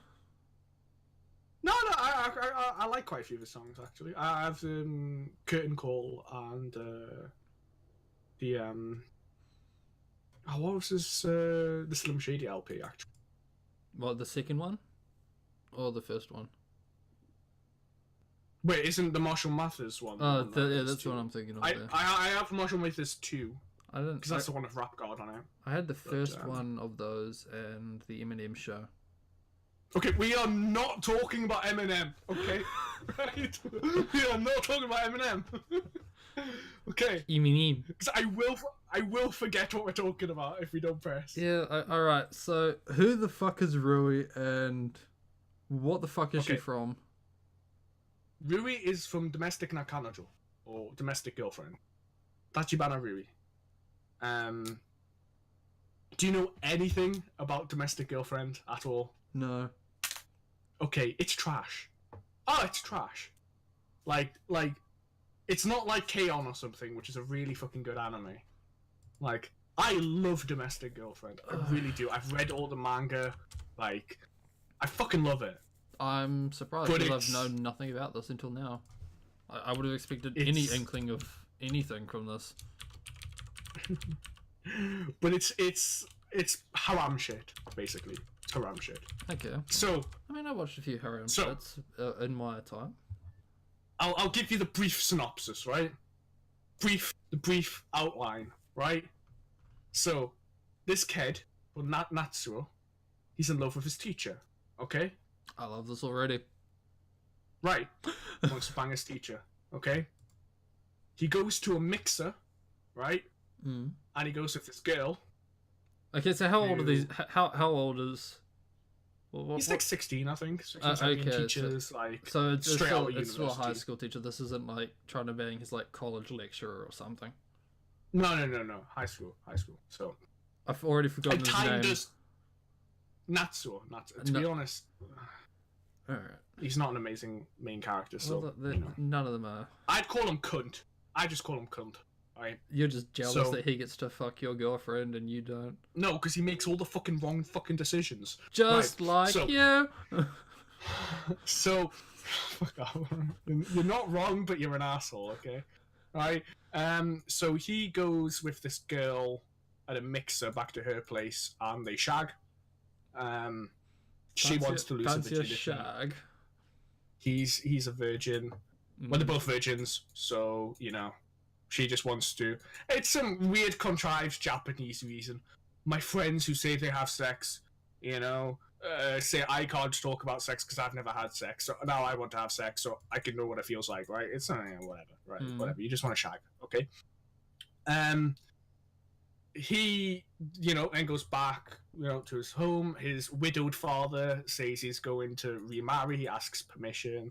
That's just like, yeah, it's been 10 years, you know, since mum died, right? Because there's always going to be a family member who's died, of course. So yeah, sure, remarry. And so the father invites the mother-in-law over, and the mother-in-law has 2 daughters. Dun dun dun! Guess who? It's his teacher who he loves, and the girl he just banged. Oh, hilarious antics ensue. To be And there's a honest, few other girls that come in later. to be honest, this sounds already better than the last anime I watched, which was a romance harem shit. I might explain that later, but we haven't got into this whore you're in love with yet. Okay, So, right. go on. So can I just say, right? I'm calling our domestic girlfriend is trash. It is a defense mechanism because a lot of people think it's trash. I fucking love it. I really love it. Like, unironically. So There's nothing wrong with like, loving I'll- lowbrow shit. I mean, fucking look at me. alright, fair enough. You love me. I tolerate your continued existence. Oh, great. Of course I love you, dude. No homo. Oh, But yeah, so we Oh. have talked about Rui. Rui is said girl at the mixer. so is she the one that he's banged, or Yes, Okay. he's the one who she has banged. okay? That's Rui. So, but then he just fucking chase. Oh no! I'm not gonna spoil it. It's 12 episodes. All You can right. fucking watch it. You So, can mash it out in 5 I hours, don't know. I've and got then call my shit taste. I've got a long list of shit I need to watch. Same. I don't actually. I do, but I don't. Like looking at my plan to watch list on my anime list right now. Half of these I don't remember putting on here. I think they were just things I was like, "Hey, I saw that GIF." Oh my let's god, put it- dude! My Crunchyroll queue is the exact same fucking thing. And I've got then- fucking Blend S on there. I don't. And then the rest of it And, is the rest of it is just shit that hasn't aired yet. Like Well, let's go through the things that haven't aired yet. Girls on Panzer, Das Final Part 2. Girls on Panzer, Das Final Part 3. Girls on Panzer, Das Final Part 4. Part 5, Part 6. Then we've got the Konosuba movie. Miru Tights is something I put on there. I think I just like the art. It's a rainy morning in April. Cherry blossoms are struck by the rain and floats in a puddle. High school students enter school gates carrying various colours of umbrellas. Good morning, Ren. Yua greets Ren wearing her wet tights in front of the shoe cupboard. When Ren faced her glumly homie who was drenched. Basically, I think this is just supposed to be like stalking fan service. Yeah. So you're probably going to watch it. Yeah, sounds fucking great. Then we have the Nikopara anime that hasn't aired yet. I think that's at the end of the year. Then we have Senko-san, which is airing now, and I promised I wasn't going to watch it till I could binge watch it. You better have the fucking Girls Front Line anime on there. I haven't. Gotta add that shit. Yeah, alright, I'll go add it. But, Girls... Bravo, the Girls Last Tour, fucking hell. And before they've called it Dolls Frontline. They probably have, because it's in Japan. Unless they haven't even, like, added it to the list. Yeah, I can't see it. Oh, I got Redline on there, but no. Anyway, yes, it sounds better than the fucking trash I watched last, which was, Kyuzu no Honkai. Terrible fucking anime. I don't think I've heard of that. It's the story. I'm gonna spoil this because no one should watch this. Yeah, that's fine. It's that fucking bad. The story is basically there's this girl who loves her her totally not older brother. You know the kind where they call them Oni-chan all the time, but they're not related. And he's her homeroom teacher as well. You know, topical. And she shacks up with a guy who's in love with his fucking music teacher. So they kind of just like close their eyes and pretend that they're the other person. And then it's just a bunch of like melancholy bullshit. There's a bunch of like, oh, I love him and she loves me, and with all these other weird and wonderful people. The story ends with the guy that the girl is in love with. So the first guy, like the older brother, he becomes a cuck. Right. Now I'm not saying that as just generic insult. Legit NTR. Right. Because, so the music teacher and the homeroom teacher, they end up getting together, but the music teacher is a whore. Now that one I'm extrapolating, but not legit. She's more of a legit slut. Right. Okay.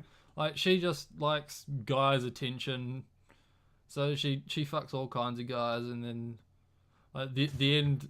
So romantic, like confrontation is like, I still love you even if you fuck other guys. I was like, are we seriously fucking doing this? And I forget what happens with the main girl. Fuck her, it's a story of NTR and it sucks. I don't know why I watched the entire thing. Maybe I think this is one of those things that just so you can laugh at it. Is it one of those like things that's so bad that it's like fun to watch? I guess. You know, I really fucking don't subscribe to that belief, to be honest.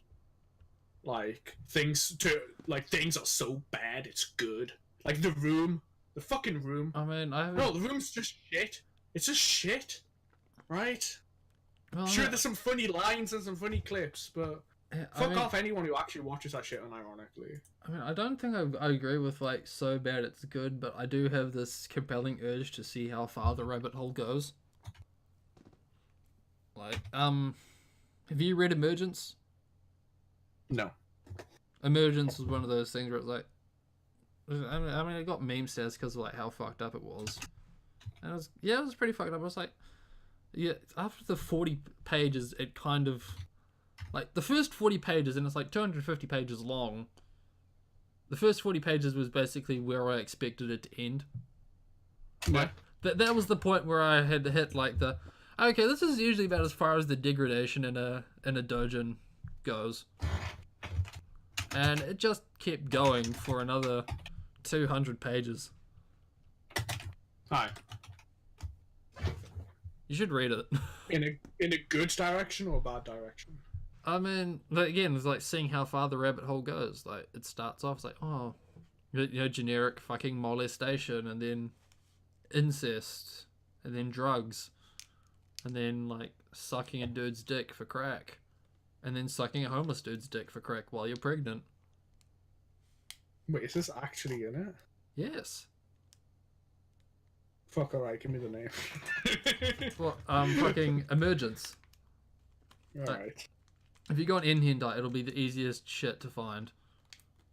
No, I'll search it up later. Don't worry. Yeah, it's...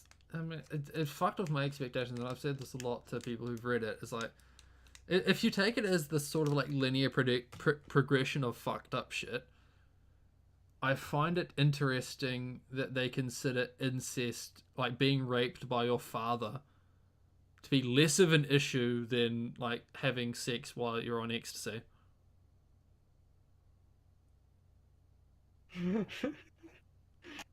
It's just, Yeah, you know, it's just Japanese culture. Actually, did you hear that recent story about the guy who got let off and he raped his daughter, and he was acquitted by the courts in Japan, in like Nagoya? Like really recent. Like I actually read it like today, and there's like big protests going on by like women's I've groups. not read that. Is his daughter hot? Okay. No, it's it's a horrific story, but yeah. So are we talking about just like? Are we talking like Joseph Fritzl shit here, or? Yeah, like I don't know the details. To I can search it up, but yeah, like the wording is raped, not had sex with. Like yeah, well, I mean, we can get with. I can understand like, okay, it wasn't consensual, but like, are we going like crazy shit here? Like, he's got the dungeon, and she spends like 3 days tied up in a fucking bondage suit with no food. I don't know. I don't know the exact particulars. You gotta find me this article because I want to read this. Will do. Preferably now. I mean, hold on. I'll give you the hashtag. So this is the discussion that's happening. The protests on Twitter, like people protesting against the decision. Hashtag it is rape. Okay. Oh, Japan, what the fuck are you doing? This is disgusting. It's rape! I guess it's just a whole bunch of protests. Let's see. Just if there's any articles linked to there. Well, we've got like a headline. It's like, the Asahi Shimbun court says father sexually abused daughter but not guilty of charge. Okazaki Aichi Prefecture, a father with a history of sexually abusing his daughter was found not guilty of quasi-forcible intercourse after a judge ruled the girl may have been able to resist his assaults. Ruling by the Nagoya District Court's Okazaki branch was dated March 26. The father was indicted on charges of having non-consensual intercourse with his then 19-year-old daughter twice in August and September 2017 at their home in the Aichi Prefecture. Prosecutors sought a 10-year prison term for the accused quasi-forced... ... Oh, so she's 21 now. Not too old. Yeah. And yeah, pretty fucked up. But I don't think this is like they've cited 2 instances in 2017 when she was 19. Yeah. Yeah, not exactly as fucked up as I was thinking it was going to be. To be honest, I mainly saw the fallout than the actual thing. I was also expecting it to be worse, but I mean, it's still bad. It's yeah, like it's bad, but I was like, oh, this isn't what I was expecting worse. I to be honest, yeah, I was expecting worse. Yeah, I was like, I'm expecting him to be like the hentai fat ugly bastard, and he's got a fucking rape dungeon. But no, it's just dude fucked his daughter a couple times. Just. Anyway, You were supposed to come up with the topic for this podcast that we're now 2 hours No, into. I was gonna say we've came up with 2 hours. So to be honest, I just say we talk a little bit about the future and then bounce out of here. What do you mean the future? Like, do you want to get an apartment together, or? Fuck, sure, why not? I Alright. mean, hell, like, I mean, you know, tax benefits. Why don't we just get married? I mean, I don't know. Do those extend to gay couples in the UK? yeah, we're fully legal, baby. You can get a green card. Well, we don't have green cards, but you can get a. I can get my UK license. Yeah, yeah. I don't know. I don't think I would want to move to the UK. Nah. But basically, my current points at this point is like, if I had infinite money, it's like countries I'd move to is basically either United States or Switzerland. I just want guns, guns, and limitless money, or money as far as my eye can see. Yeah, but what if it's all in pennies? Then I'll just. I'm sorry. I'm apologizing for what I just said. That is like the shittest point I've ever made. I don't know. Like, I mean, if I like what kind of money we're talking about? Like 30,000. Well, say like 15 million. 15 million in pennies. Yeah. At that point, you could probably melt it down and sell the raw materials for more money. No. Yes. Oh, okay. Pennies, like literal pennies. Yeah, like sure. 30. Well, it's not even 30 million pennies. It's like That's that's 3 billion pennies. That's probably more pennies than they actually have in fucking circulation. Yeah, maybe. That's. Oh, billion. Yeah. Yeah. I was thinking 3 million. No, Yeah, we're talking like. Yeah, 3 billion. I've already forgotten how much money I said, but like, yeah, it's definitely in definitely in the billions of pennies. Yeah. That's 1.5 billion pennies. I think I said 15 million, but yeah, like fucking 1.5 billion pennies. Yeah. God damn. Anyway, what I meant by the future, all I meant was I just wanted to have an excuse to talk about what I'm doing tomorrow. Oh, what are you doing tomorrow? I'm going to the match. What match? Newcastle United against Southampton. Who do you I think is haven't going to been win? to. Sorry. Who do you think is going to win? Not who you want. We'll make that clear. Not who you want. But who do you legit think has? Just like, listen. I'm a total fucking football nerd, right? So I'm not blinded by shit like that. But we're gonna thrash them 10-0. It's all to play for, really. Newcastle are on 38 points. Southampton are on 36. We're 15th, they're 16th. 17th and 18th are fighting over the last relegation spot. Cardiff and Brighton. So we're like just outside of the zone. But basically, whoever wins this match is essentially guaranteed safety because there's only a few more games left of the season. So it's a really high stakes match. Like if we win, we're guaranteed safety. If they win, they're basically guaranteed safety. If we both draw, so if you don't know how the Premier League works, like basically every other football league, you get 3 points for win, 1 point for draw, 0 points for loss. The teams with the 3 worst points at the end of the season get relegated down to the lower division, and the 3 best teams in the lower division get promoted up.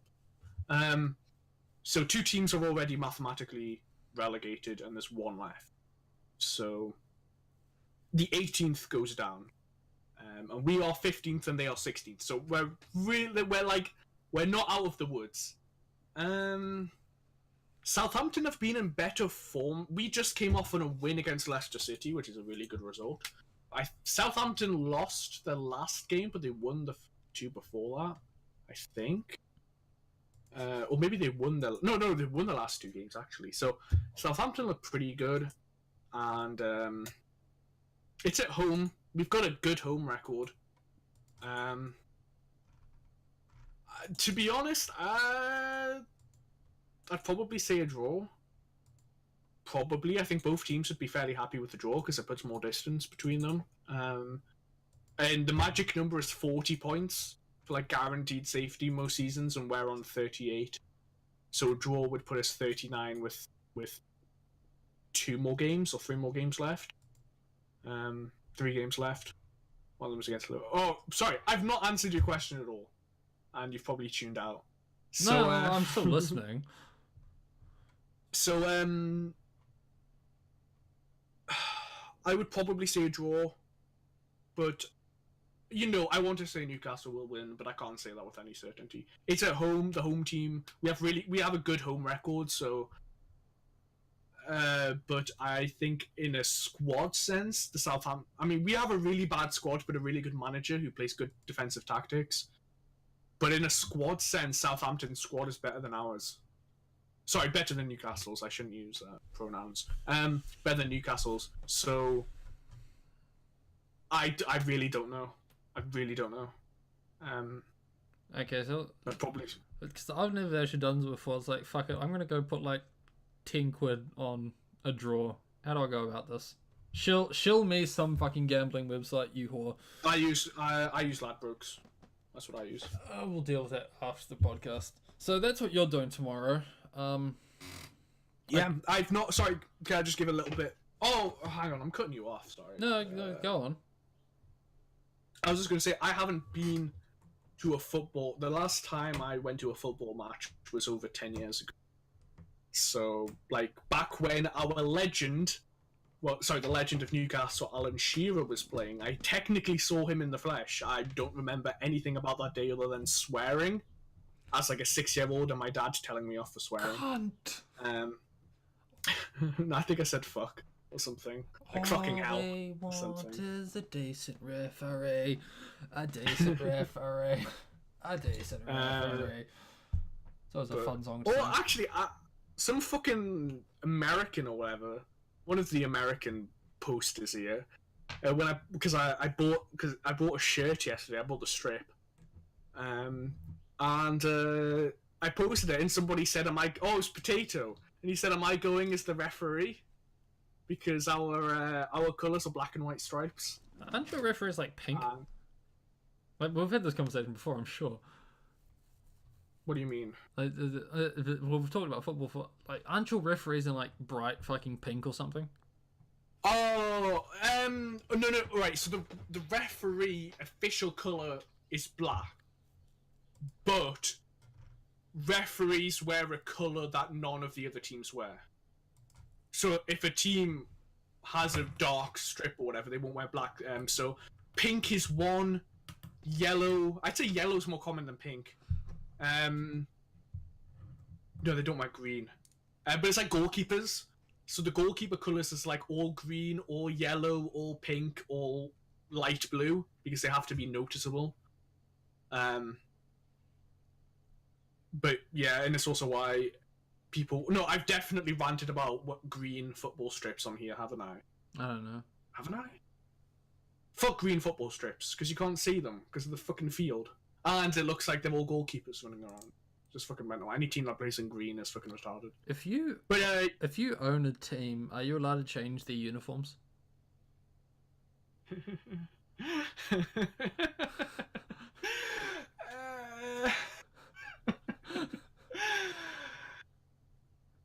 Yes.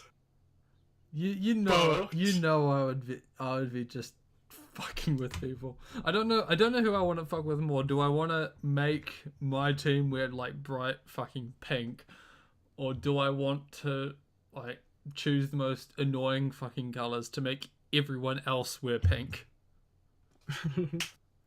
So, okay. Yes, the owner can do... Right, you got to remember. Basically, every association football club in the UK is at least 100 years old. At least. Newcastle is considered one of the mid creation teams. They're not a really early developer. we are Newcastle United as two different Newcastle teams, East End United and East End and Newcastle, whatever, united together, and that happened in 1889. Yeah, 1889. And that's considered a mid creation team, not an early creation team.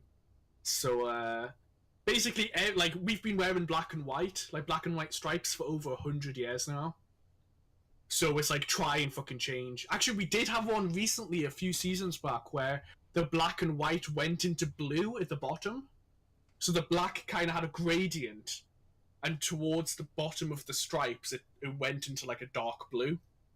And that was very unpopular, and it hasn't been repeated. So even just a minor change like that. But see, the thing is, you also have away strips. So the main thing is, home strips are essentially, or like, the only thing that changes is the sponsor, and maybe a slight stylistic change. So like, you know, Adidas or Nike can sell another strip every season, but they're mostly the same. Like, Newcastle is always black and white stripes, but it's the away strip that's the one that gets changed. So that's the one that changes every season, and can change fairly drastically. So like, Arsenal used to always play in yellow away, but like it would change quite a bit. Like, we are playing in a classic strip away, and then we normally play in a light blue, but it can be light blue white, or it changes quite a lot each season. But home, it's always black and white stripes. Like, you can't just that's the thing. That's why I was laughing, because you can change. There's nothing stopping you from changing it. There's nothing stopping except destroying the entire brand. But yeah, it's like a huge thing that's really unpopular right now is the naming of stadiums. So in America, basically all stadiums have corporate names. The Smoothie King Arena, you know, like all that shit, right? Very few. Actually, it's a similarity with football, actually. The only ones I can think of that don't have like corporate names is like Fenway Park, which is where the Red Sox play, and like Yankee Stadium. And those are both teams that are over 100 years old and have really long histories, so that kind of makes sense. Yeah, I mean, we have about 50. Like, the arena in my town is Trust Power Arena, and like the big one in Auckland is like Eden Park. Yeah. So like, I mean, I think Commonwealth countries more take that from us, really. Like, corporate names here are very more like, even in America, you have Wrigley Field, which is like 80 years old, you know, but it was still named after the chewing gum thing back then. So it's a historic name because it's been called Wrigley Field for 80 years or something, but it's still a corporate name. So we have maybe at least then it's like a British corporation, and they've got like decent names. Yeah, you know, it's like, you know, Barkfields and Sons or whatever the fuck. I don't think we have. Well, it's a made up name, but it sounds believable, doesn't it? Rather than like, you know, Cousin Joe's Discount Refrigerators Arena. Yeah. Well, I mean, I think here, arenas arenas are named. Arena, stadium, whatever the fuck. But, yeah, but are you using the term interchangeably? Okay. Yeah. I mean, like to me, arena is indoor. It's an indoor place where basketball is. I'm basically just meaning like large fucking venue with a rectangle in the middle. Oh, okay, right. Okay, well, that's different. But what happens on the rectangle is completely up to whoever the fuck is playing whatever the fuck. But so I like, you know, I'm sure if anyone knows the Premier League stuff, they can prove me wrong on this. But like, to my knowledge, basically, yeah, there's no corporate. Like, so okay, do you know when Newcastle play? Can you remember? Sorry, what was the question? Do you know when Newcastle play? Can you remember? Is it is it the cheap tabs? No, they don't play at the cheap Tab Shock Stadium. You know what? Fuck it, I would take that though. I would take that if it was like, we're renaming it, but we're renaming it the Cheap Tab Shop. All right. No. So you can't remember? Oh, I am disappointed. but not surprised.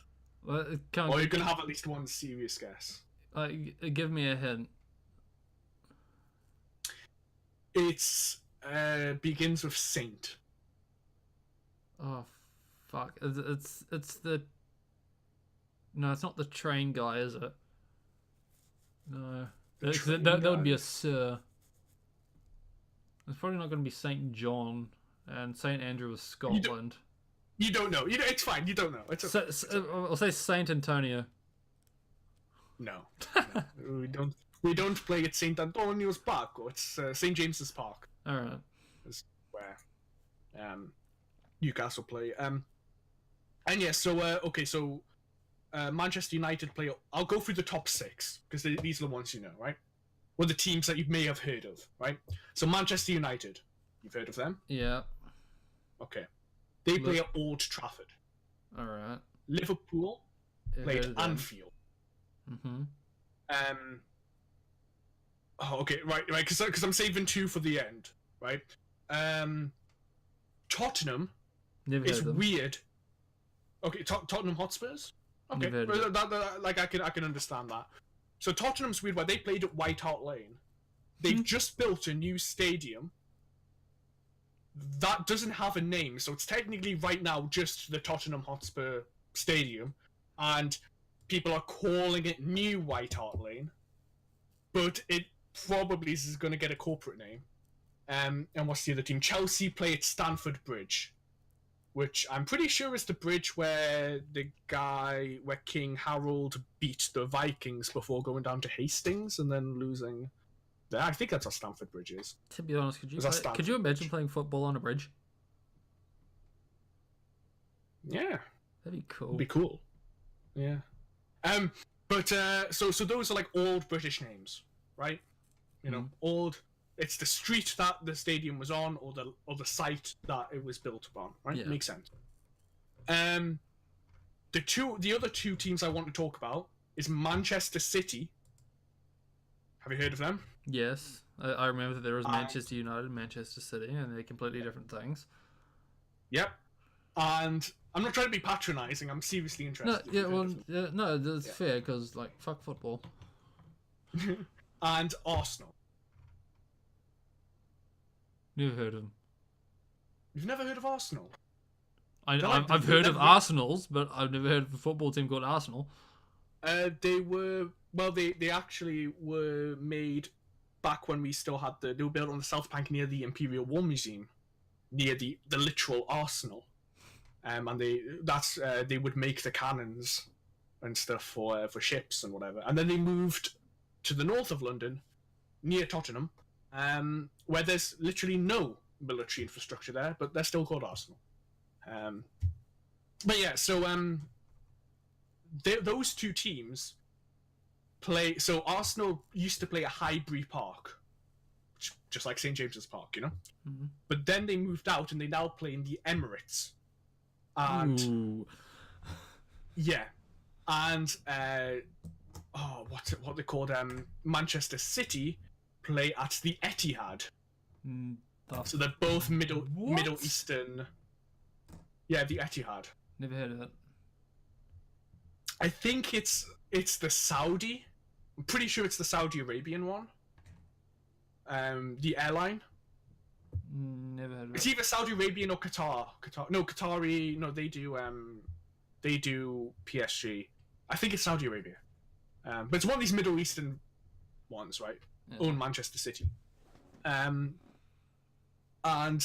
they're quite controversial because they're corporate names for stadiums.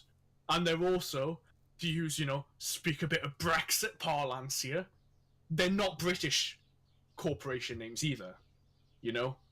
It's foreign companies that are doing it, So, I don't know if that means any more or less. I'm all for shitting on Muslims as much as the next guy. But, to be fair, would they have kicked up as much of a stink if it was like Audi? Oh, no, sorry, I wasn't shitting on Muslims, I should say. Yeah, yeah, I know, but I'm shitting on Muslims. I'm saying, it wasn't a British... It's not like what you said, like Barkfield and Son. You know, like it's not like something like that. But I think it would be the same if it was like the Nissan Arena Well, or fuck it. Oh, I the mean, Mercedes Benz yeah. Well, Arena. You know. I think there'd be less of an issue with Mercedes or something, but that's just me. Probably. I'd be down for a Mercedes stadium.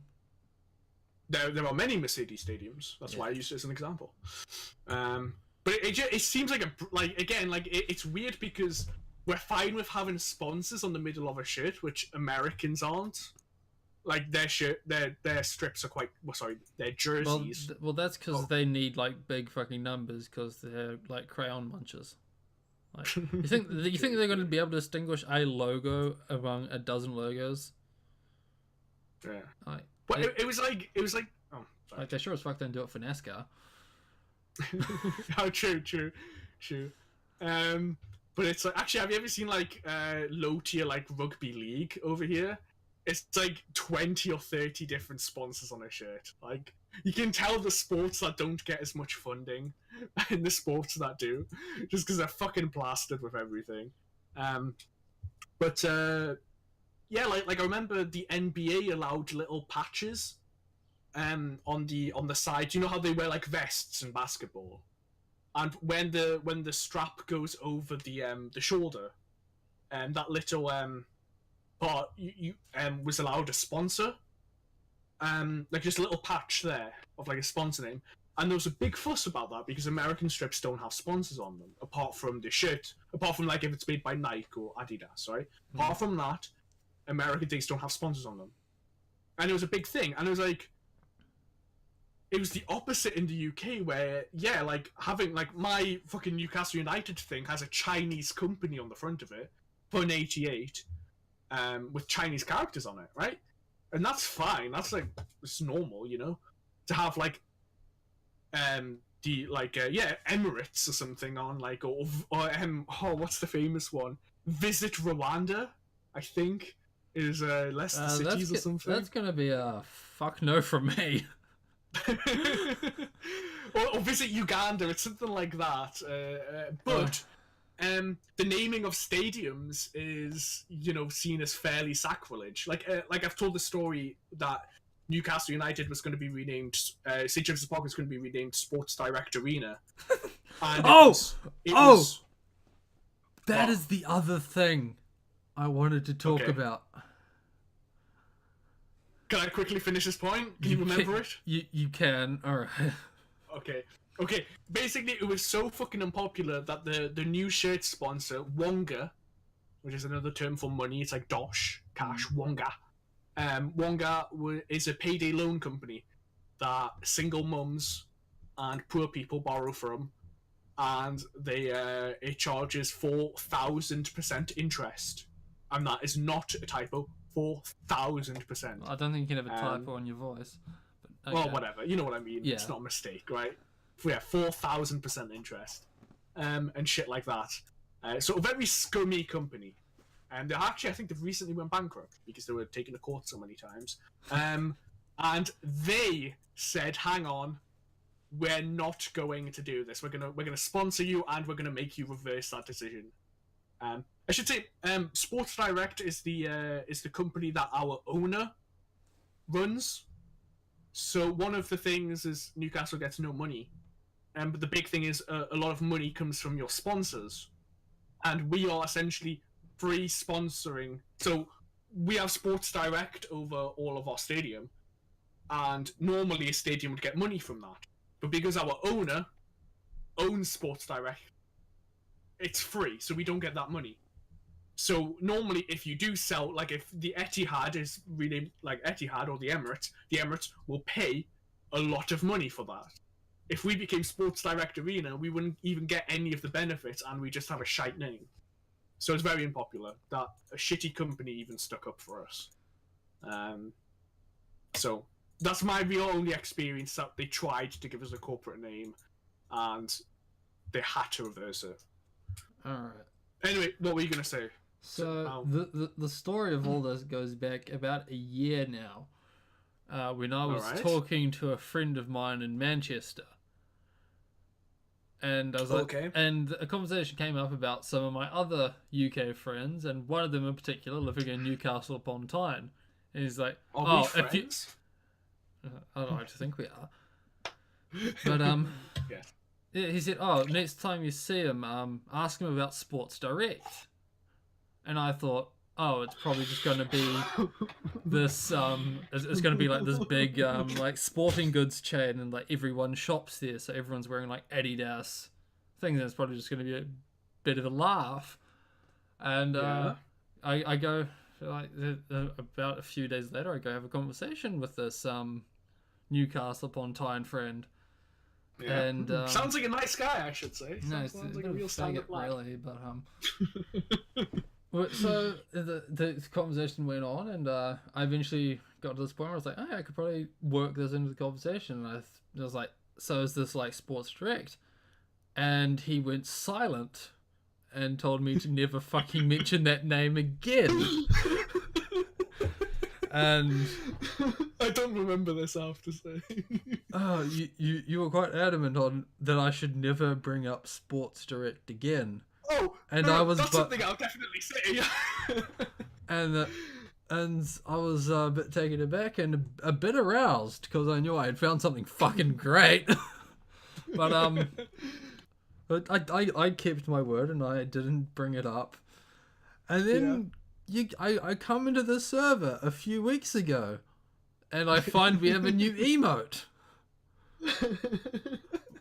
And a conversation going on that I wasn't paying attention to because I wanted to bring it up on the podcast. SHG, would you like to tell us about this emote that I don't think we have it anymore. Oh no, we still do. Yeah, we do have it. We do have it. So Yeah, would you okay. like to tell us about Mega Mike? I think you've posted it on the wrong channel. I'll post it everywhere. Okay, so Mega Mike. You gotta understand, right? I've never posted this emote, or maybe once or twice, right? I hate this emote. I hate, but it's one of those things I hate so much that it probably deserves to be an emote. I'm probably gonna axe it soon. But basically, right, so Sleepy has had the unfortunate problem that he's had to hang out with me a lot in real life. And so because of that, if you say a lot, it's probably been what, twice, 3 times. relative to everyone else I've met. Okay, yeah, fair. Okay, so yeah, Sleepy has had to hang out with me for a few weeks. And because of that, I talk about things that I like and things that I don't like. And so he's had to put up with me talk about Newcastle and Mike Ashley and things like that. And he knows how much I hate Mike Ashley. And he knows how much I hate Sports Direct. And Sleepy, being the guy that he is, constantly brings it up. All the time to get a reaction. So what you're saying is, I am the biggest cunt in the world because I don't bring up Sports Direct often. Cool. Yeah, no, Sleepy does it to rile me because he always gets a reaction from me. So, he made that emote of Mike Ashley, the Newcastle owner, laughing in a lull face, and I fucking hate it. I hate it so much. Yeah, I changed the shitpost channel to Sports Direct because there's obviously when it was happening. Yeah. And I had to change it back because the Americans were thinking it was a sports channel. They didn't. Seriously, they weren't. They were like, SHG. I know you like sports and shit, but All right. I just want to write a shitpost. So I had to change it I back. think I kind of covered it in my assumption, but do you want to explain what Sports Direct is, and then we'll go to who Mike Ashley is. So what is Sports Direct? Sports Direct is a discount sports retailer in the UK. It is basically exactly as Moon said. It is you buy sportswear from there. Tennis rackets, hockey sticks, jerseys. But strips. Okay. But the main thing here is the word discount. So they do have Adidas and Nike and stuff, but they also have Adidas and Nick. But like they also have like, so I actually recently learned that a bunch of brands like Lonsdale and Dunlop, if you're not from the UK, you would never have heard of them. Dunlop's a tire manufacturer, aren't they? I think I think it's like several different companies are called Dunlop. Okay. But okay, Dunlop is a subsidiary of Sports Direct that makes clothing for Sports Direct. That is really shit. Lonsdale is or it used to be popular maybe 10 years ago in the UK, but that was also owned by Sports Direct, and their merch is pumped through Sports Direct. So it's just like these like little sub brands in them. So they emphasize things like that. So sure, they have like Nike shoes and Adidas shoes, but they also try and emphasize their own stuff. Sports Direct is responsible for the institution of the Sports Direct mug, which every house in the UK has. It is by law that we all have a Sports Direct mug. It is a oversized mug. Okay, I have to ask this now. Have you sent the letter to me yet? No, I'm waiting. I was talking about it with Easter. With the Easter things, the things I'm waiting to be delivered haven't been delivered yet. So I'm waiting for the letters. How much money would I have to give you for you to send me a Sports Direct mug?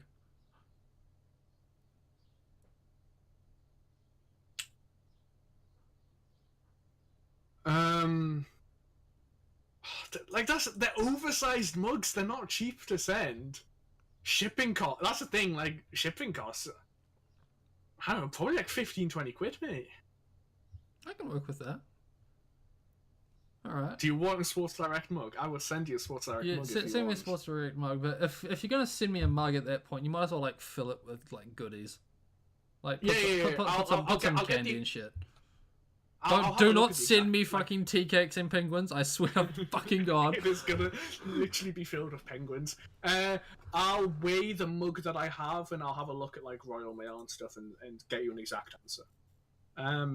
Anyway, yeah. So. Don't send me your Sports Direct mug. I want a new one. No, I'm gonna buy you a new one.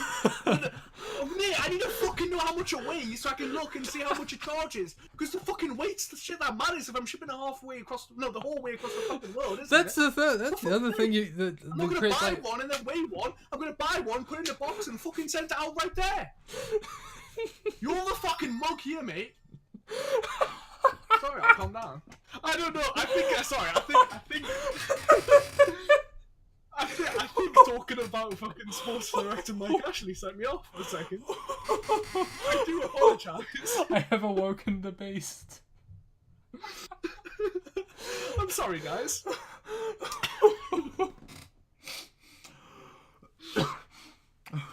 Cut that out. No. Cut that. Right. No.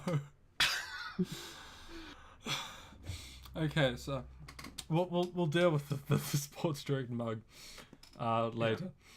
But okay, so Sports Direct discount air quotes sporting goods retailer with some big mugs. Yeah. Okay. And that's just the guy who's running it. Fuck off.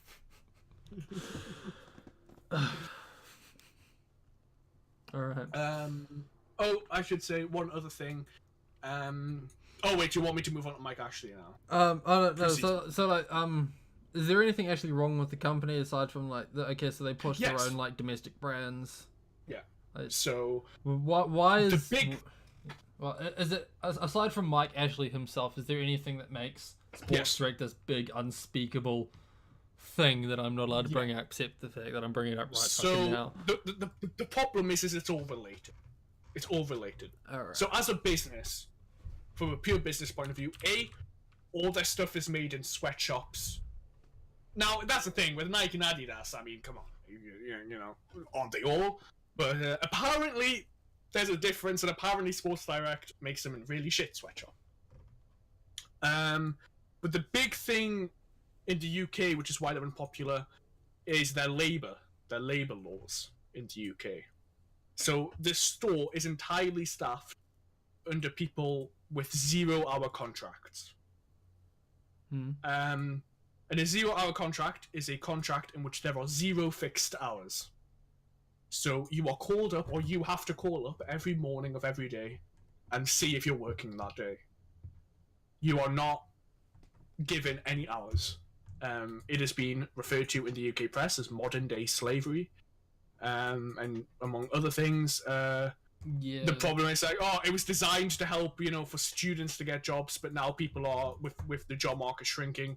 People are, how can you support a family or something when you don't even know you're not needed to be given any hours, and obviously because of that you're also not given employee benefits as well. Yeah, I mean, So I'm a pretty bogan cunt. Like, for anyone who wants to know what I do for a living, I'm basically the scum of fucking society. But I am the best scum of fucking society. You need a guy to dig a hole or move a box from one side of the room to the other, I'm your fucking man. But I have basically 2 rules when it comes to a job, It's 5 days on, 2 days off, and it's the same shit every day. Like, those are my 2 rules. I don't care if I'm working 9 to 5 Monday through Friday, or I'm working 9 p.m. till 5 a.m. Wednesday through fucking Sunday. So long as those 2 criteria are met, I'm fucking good. Yeah. But if Sports Direct can't... Sports Direct is too bad for me. Congratulations, Sports Direct. Yeah. Also, they only hire the young, and they don't train them very well, so service is notoriously terrible. And I remember because I went there looking for a specific pair of... Oh, I was going to say, can you guess what I was looking for? But I did just use the term pair of. I was looking for some shoes. And I had to go through 3 different employees before somebody could tell me they don't stock them. Because nobody knew what the fuck was going on. So, have you ever applied for a job at Sports Direct? No, I haven't. Do you want to? No. No. No, I mean, it's just notorious for being shit. Yeah. Everyone I go there looks entirely miserable all the time. Well, that's just it's just and plus, there's also then here's the thing. Here's where it links, right? It's owned by Mike Ashley, who owns our football club, Newcastle United. So all links where I don't want to support, so. So how did Mike Ashley make his fortune from Sports Direct and then brought like stadiums and football teams, or was it like he was always rich and then kind of acquired all this shit? No. Here's the thing, like, alright, people from Newcastle and whatever are gonna hate him, right, and are gonna talk down and all that shit, right? Mike Ashley is a self-made billionaire, right? He It's like, we'll say one thing. It's like, there's a self-made billionaire, and then we'll say that there's a self-made billionaire in the UK. Like, what do you mean? I mean, it's like the way that I've been brought up and like taught, like the UK is very much old money. Like, it's very hard to be an entrepreneur over there.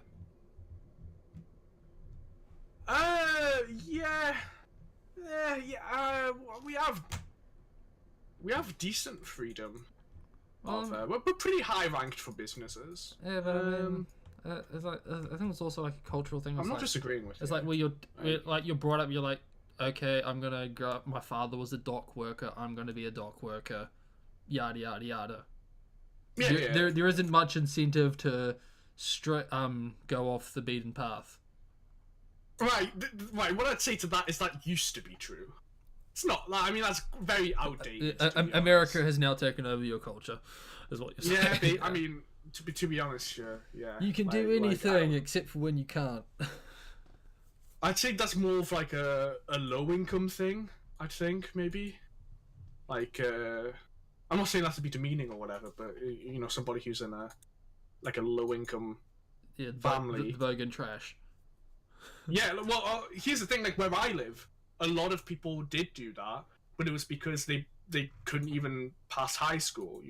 Because they were working, and then they would just work for their father, or work for their uncle or whatever. So yeah, like shit like that's common. But no, like I wouldn't say it's Okay, so I'll admit I was wrong. He got on that then.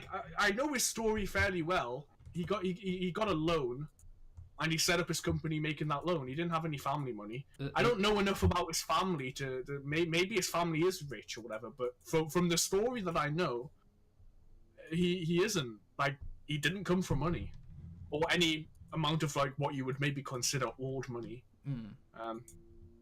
But I mean, he's a southern twat, so he had a lot more money than we do. Okay, so Sports Direct is very much centered around Newcastle, though, isn't it? No, there's chains all over the country. It is, but it's special. Yeah, it is now. But it is special to Newcastle, I guess. Because he owns Newcastle United. All right. No, he's not from Newcastle. Okay, so what? He's at like the first store in London or whatever the fuck.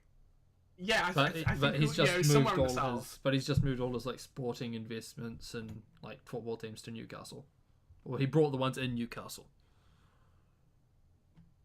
Yeah. Okay. Yeah.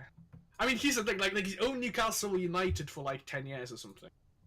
So, see, it's made sense for him to bring stuff up here. But yeah, it wasn't founded here or anything. That's another unpopular thing, is that somebody who isn't local is running the club. You know, he wasn't a Newcastle United fan. He said he was, but evidence has came out that he wasn't. Which, anyway, doesn't matter, right? But no, yeah, he set up Sports Direct. It got big. He made a lot of money off it, and he bought a stake in Newcastle United. I think it was 2008. Hold on, I'll Google it.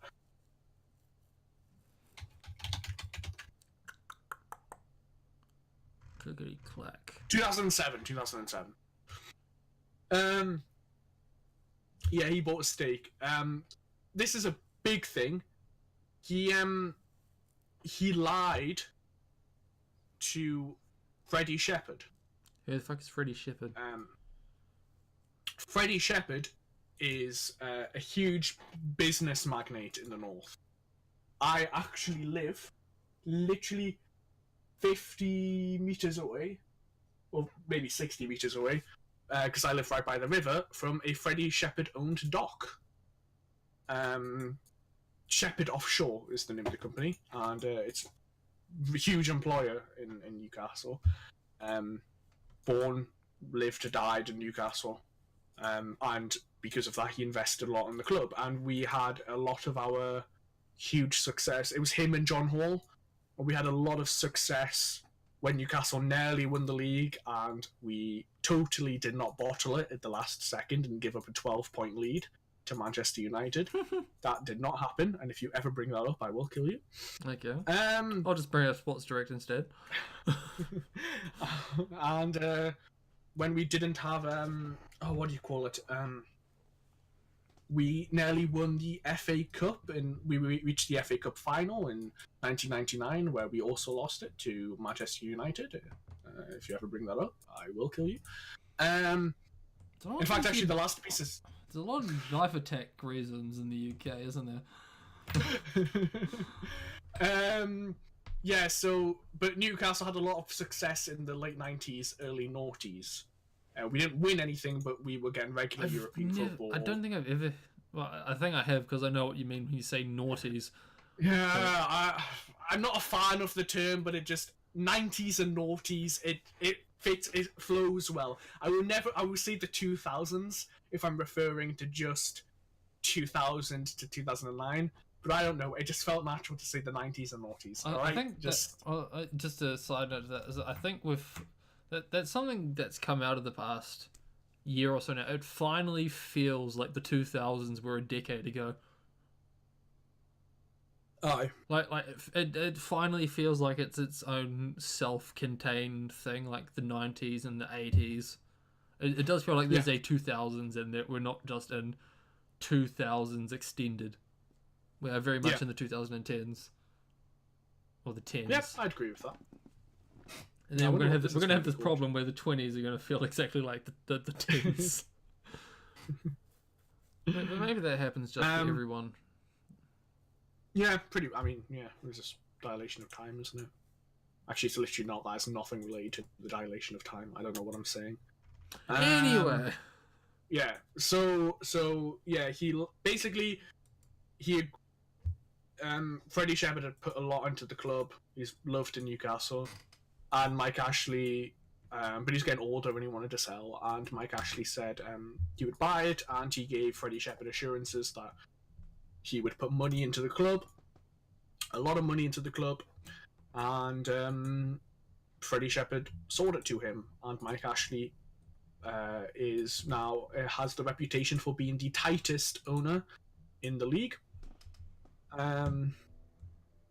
Yeah, he totally lied, basically. I mean, what are we considering tightest owner in the league? Okay, because the thing I'm thinking about now is trying to remember, that these fucking football players are on like $200 million contracts. Right. Okay. Let me give you a solid example. Our transfer record fee. Okay, do you know what a football transfer fee is? I'm gonna assume this is the price for like one football player jumping from one team to another. Yeah.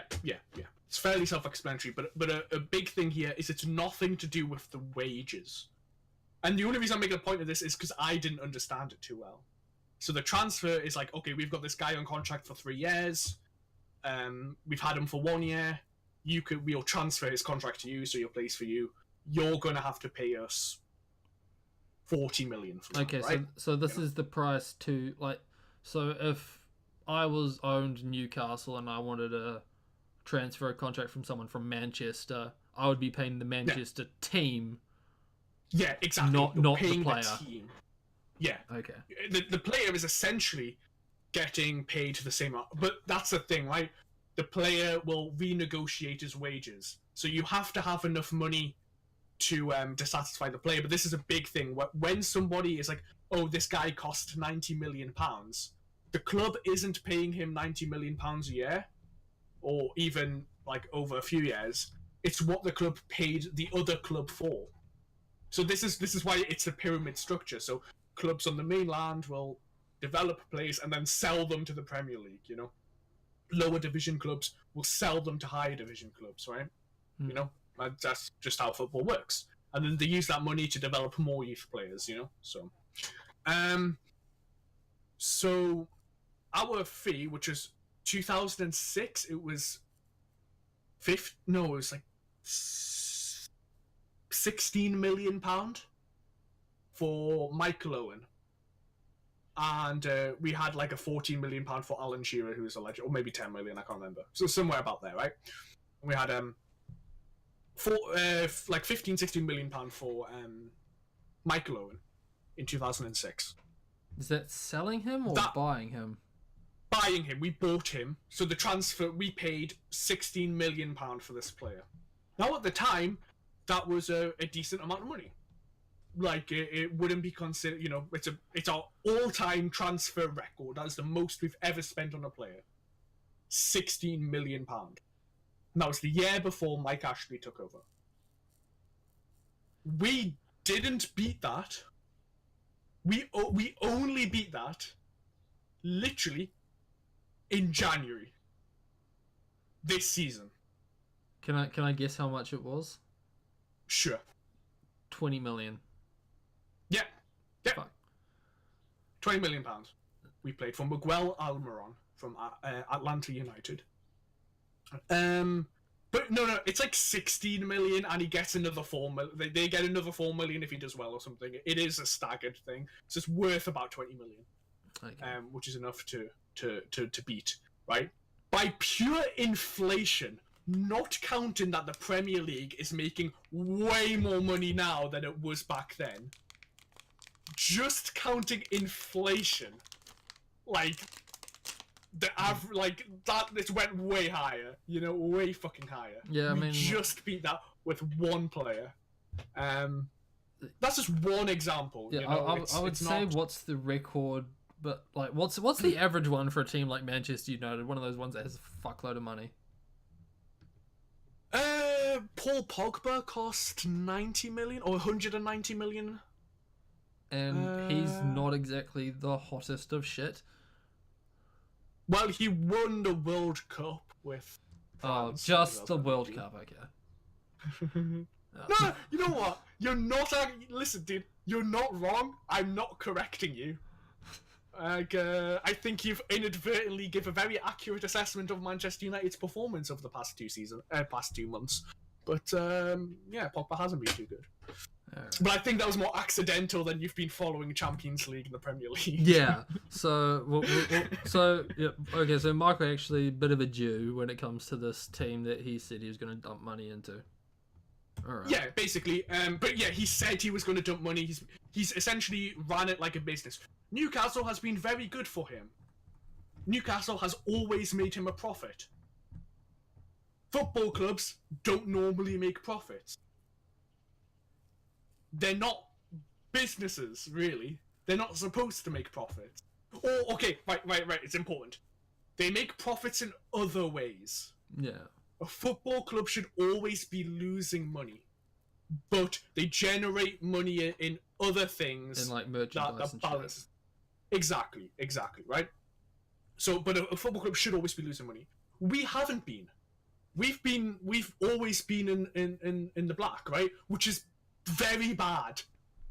Like, some really high clubs can afford it because, like, Manchester United is a globally known brand, so they're making a profit. Makes sense because they've got deals. Literally, they literally have an official Indian mattress manufacturer, right? That is the level of like corporate. Like, so you're telling me I can buy a Manchester United mattress? No. A mattress for the Indian market. If you're an Indian fan, you don't buy a British mattress. There is a specific Indian company that is affiliated. If you go to China, it's a different mattress company. I am not joking when I say this. That's just one example. United. But yeah, mattress. Like, just look for their partners and have a look through all of their partners. It's fucking crazy. But all companies have, like, all the big ones have them. Millie.uk. Is that their one for the... I think this is the UK. Yeah. One fucking... Hang on. Where's all the words? But yeah, I think Millie.uk is going to be the fucking fucking mattress manufacturer in the UK. So I watched a video on it. And they sponsor Manchester United and mattress provider. Okay. Yeah, they are the official mattress provider. That's a lot of black men.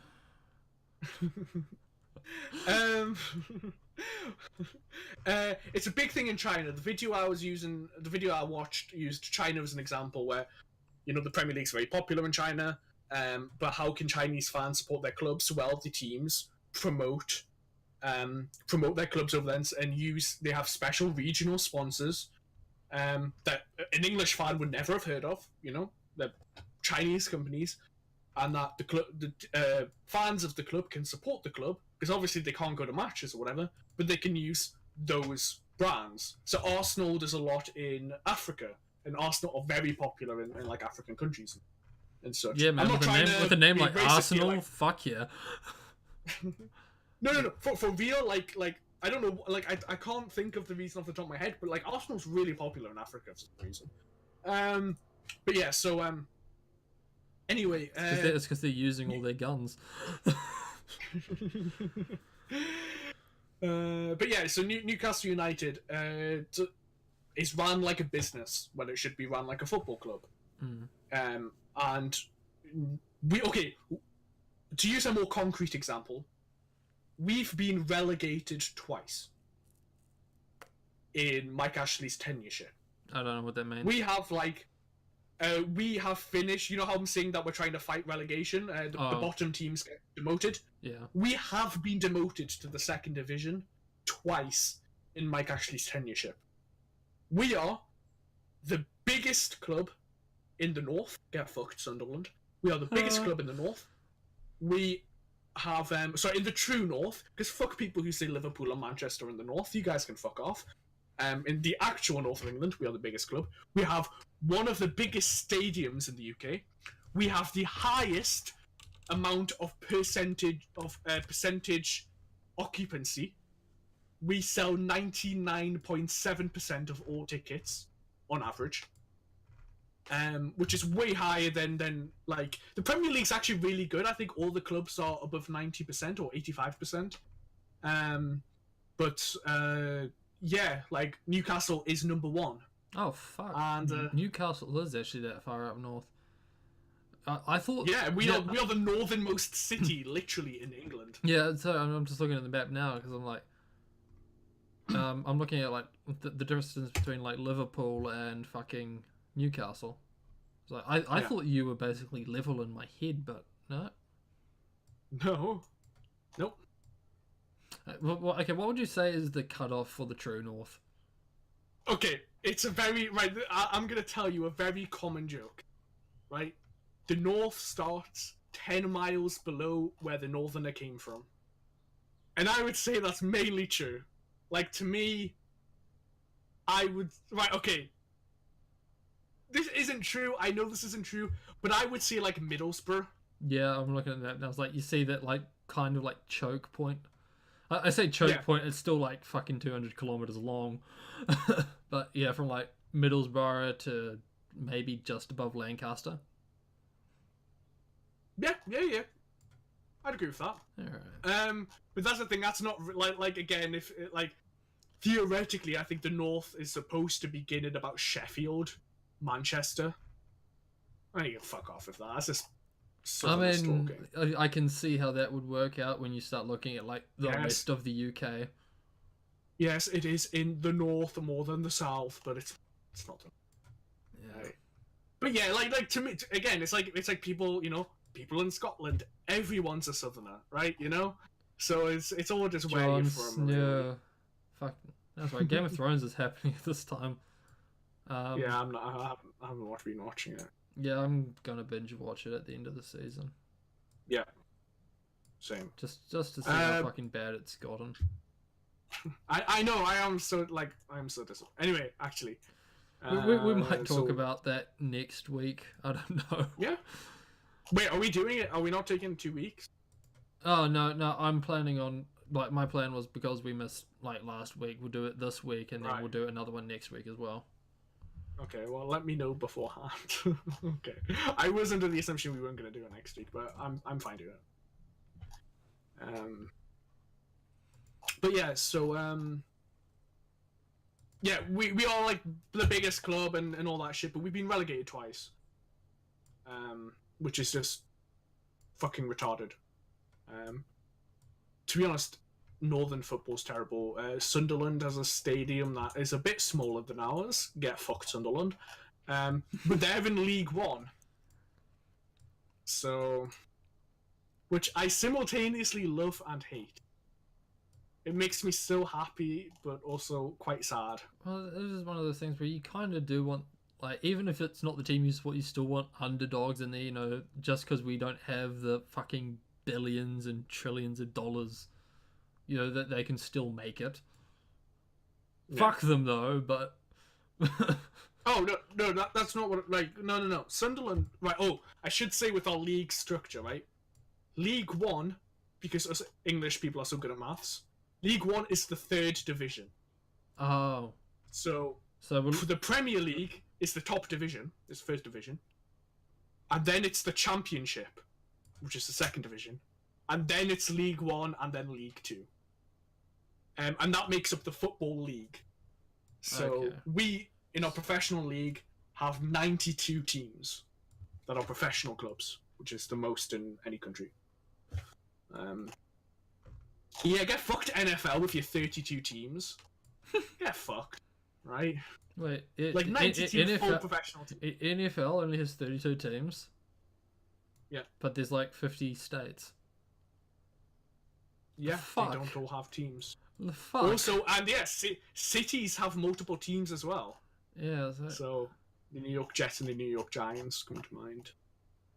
Los Angeles Clippers and Los Angeles Rams. How the fuck does that work? Like Chargers. God damn. American sports are fucking plastic. Fuck American sport, yeah, to be honest. like, dude, where's my like Utah, whatever the fucks? Utah have jazz. Utah have jazz for the NBA because it was the New Orleans Jazz and they moved to Utah. And Utah is like the most unmusical city in the world. But they're the Utah Jazz. I don't know what we're doing. Oh yeah, no, right. Fuck, I want some Mormon prog rock now. You don't know how much Newcastle hate. So are you looking at the map right now? Oh, I was looking at the US right then, but yeah, okay, going back to the UK. Okay. So zoom in a bit on Newcastle and you should see Sunderland. Where am I looking? North of it? South of it? South. By the coast. Come on. Just zoom in a little bit and you should see it. So... Oh, yeah, there it is. Yeah. It's much closer than I was thinking. I was looking down at, like, Scarborough. Yeah. We are... Yeah, Scarborough. Okay. We are literally in the same metropolitan district. Tyne and Weir, which is my, you know, when they say put in your state, you know, because they don't update for UK areas, so county or whatever. I have to put in Tyne and Weir, and the River Weir is what runs through Sunderland, and Tyne runs through Newcastle. Ha, that's right. We come first, you fox, you fat fox, because we're better than you. We're bigger than you. Fuck you, Sunderland. Right. Fuck you. But yeah, there are hated rivals. But we're so close that we're on the same We hate you, but we have to live together. Yeah, like here's the thing, right? In my college, a ton of people are from Sunderland, and they're all sound, right? They're all canny. Like, but at the same time, I fucking hate Mackems and I fucking hate Sunderland. Mackems are people from Sunderland, Geordies are people from Newcastle. I fucking hate Mackem fucks. Oh, dude, when are we getting Mackem Shaw for a TV show? Sorry? When are we getting Mackem Shaw? Have you ever seen Geordie Shore before? I know it exists. I haven't actually watched an episode, but like the advertisements were enough. Oh my god! Of, you know, just these like fucking Oompa Loompas in like the most miserable grey beach, just calling each other a cunt. Oh, it was fucking Whitley Bay. It was fucking Whitley Bay. Oh my god, yes. Oh no, was that when they went to Magaluf actually? I don't know. I have never seen it. It doesn't. Well, I've seen the first episode actually, but it doesn't matter. It doesn't matter, right? So yeah, we hate them so much that our crest. Hold on, let me. Newcastle United logo. This outcome. I'll just take a quick screenshot and send it to you. Right? We were supposed to be talking about fucking Mike Ashley. It's all related, mate. It's all related. Your Snoopy's laughed about this thing. Just get him talking about like Mike Ashley or whatever, and we've literally been talking about Newcastle for over an hour now. Right? It worked, right? Okay, so that is Newcastle. We've got Seahorses and Newcastle United, the black and white. Okay, now we understand how the football team works. Yep. Yeah, then we got the crown, the lion, the flag. I'm not quite too sure on. It's a cavalry. Right. Flag. Well, that is what I'm about to tell you. The flag is the interesting thing, right? The flag is St. George's Cross. Okay. But can you notice something weird about St. George's Cross? Do you know what colour St. George's Cross is supposed to be? Well, if I'm thinking back, because the Union Jack is the culmination of like the fucking three of them or something, where it's like the St. Andrews is the white X. The Salter, yeah, whatever. Yeah. But then there's St. like Patrick's. Then there's the red and white one, and then there's I think it's like the blue and white one with the white cross. And what happens is like the red cross is put inside the white cross or something. Yeah. So that's St. Patrick's Salter, which is the red and the white diagonal, like on the corners. And that's for Ireland, of course. St. Patrick's, St. Andrews is blue and white. And then St. George's is the red and white. It's the flag of England, you know? Yeah. Red and white. But you can see, what's weird about that flag? That would be that there's a blue background. Yeah, it's red and blue, and the reason is Sunderland play in red and white stripes, and we want no colours that relate to Sunderland. So St George's Cross is with blue there for Newcastle. We are that petty. We are that fucking petty. Also, Isn't that the flag of Iceland though? no, because that would be white as well. It'd be the white between the red and the blue. Oh right. How do you know Puma? The fucking like sweatshop other place, the one that isn't Adidas and Nike. Yeah, exactly. Yeah. So yeah, you know them, right? Yeah. Well, just because fitting with Newcastle being discount, they are our shit sponsors, right? Actually, shit. Why aren't Sports Direct our sponsors? Surely they must be capable of making. You want Sports Direct to sponsor the podcast? No. There is literally nothing I want less, right? I was meaning the shirt sponsor because our shirts are made by Puma. But I'm saying like, I'm surely Sports Direct could make them. But anyway, Puma uses it's a Puma, isn't it? Right? It's their logo, right? So we have a Puma on our shirts. Our Puma is never black. It is gold right now. It is sometimes blue, depends, or white. It is never black. And the reason is Sunderland's nickname is the Black Cats. They are the Black Cats. And we will not have a black cat on our strip. Again, we are that petty. We are that petty. But because Tyneside football fucking sucks, well, Northern football sucks, our teams have been so shit because we keep getting relegated and we keep moving down that we haven't played each other in years. And the what's called the Tyne Weir Derby. So you know what a derby is, right? That's horse Tell racing, me what isn't a it? derby is. It is horse racing, right? It is. Good. It is. But that's not what I mean. Then Right, I'm gonna have to explain what a derby is. Sorry, a derby is a local rivalry game. Note, local, right? Fuck off with the modern media calling any match between the top two teams a derby, right? Fuck off. Liverpool Manchester is not a derby, right? They're like 30 miles away, 40 miles away. Fuck off, right? The North London derby, which is Arsenal and Tottenham, that makes sense. They're like 2-3 miles away, right? Makes sense, right? The Tyne Weir derby, right? Because that's the thing, local teams fighting each other, right? And of course, whenever you see those, okay, you've seen the Newcastle fan punch the horse, right? You've seen that picture. No. Oh. Right.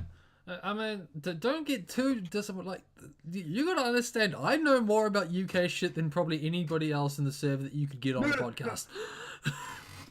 Right. Here's the thing. All I mean is that I've talked about this so much that I've definitely posted this. So that's the thing, because obviously there's so many people. I don't know who I have told and who I haven't told.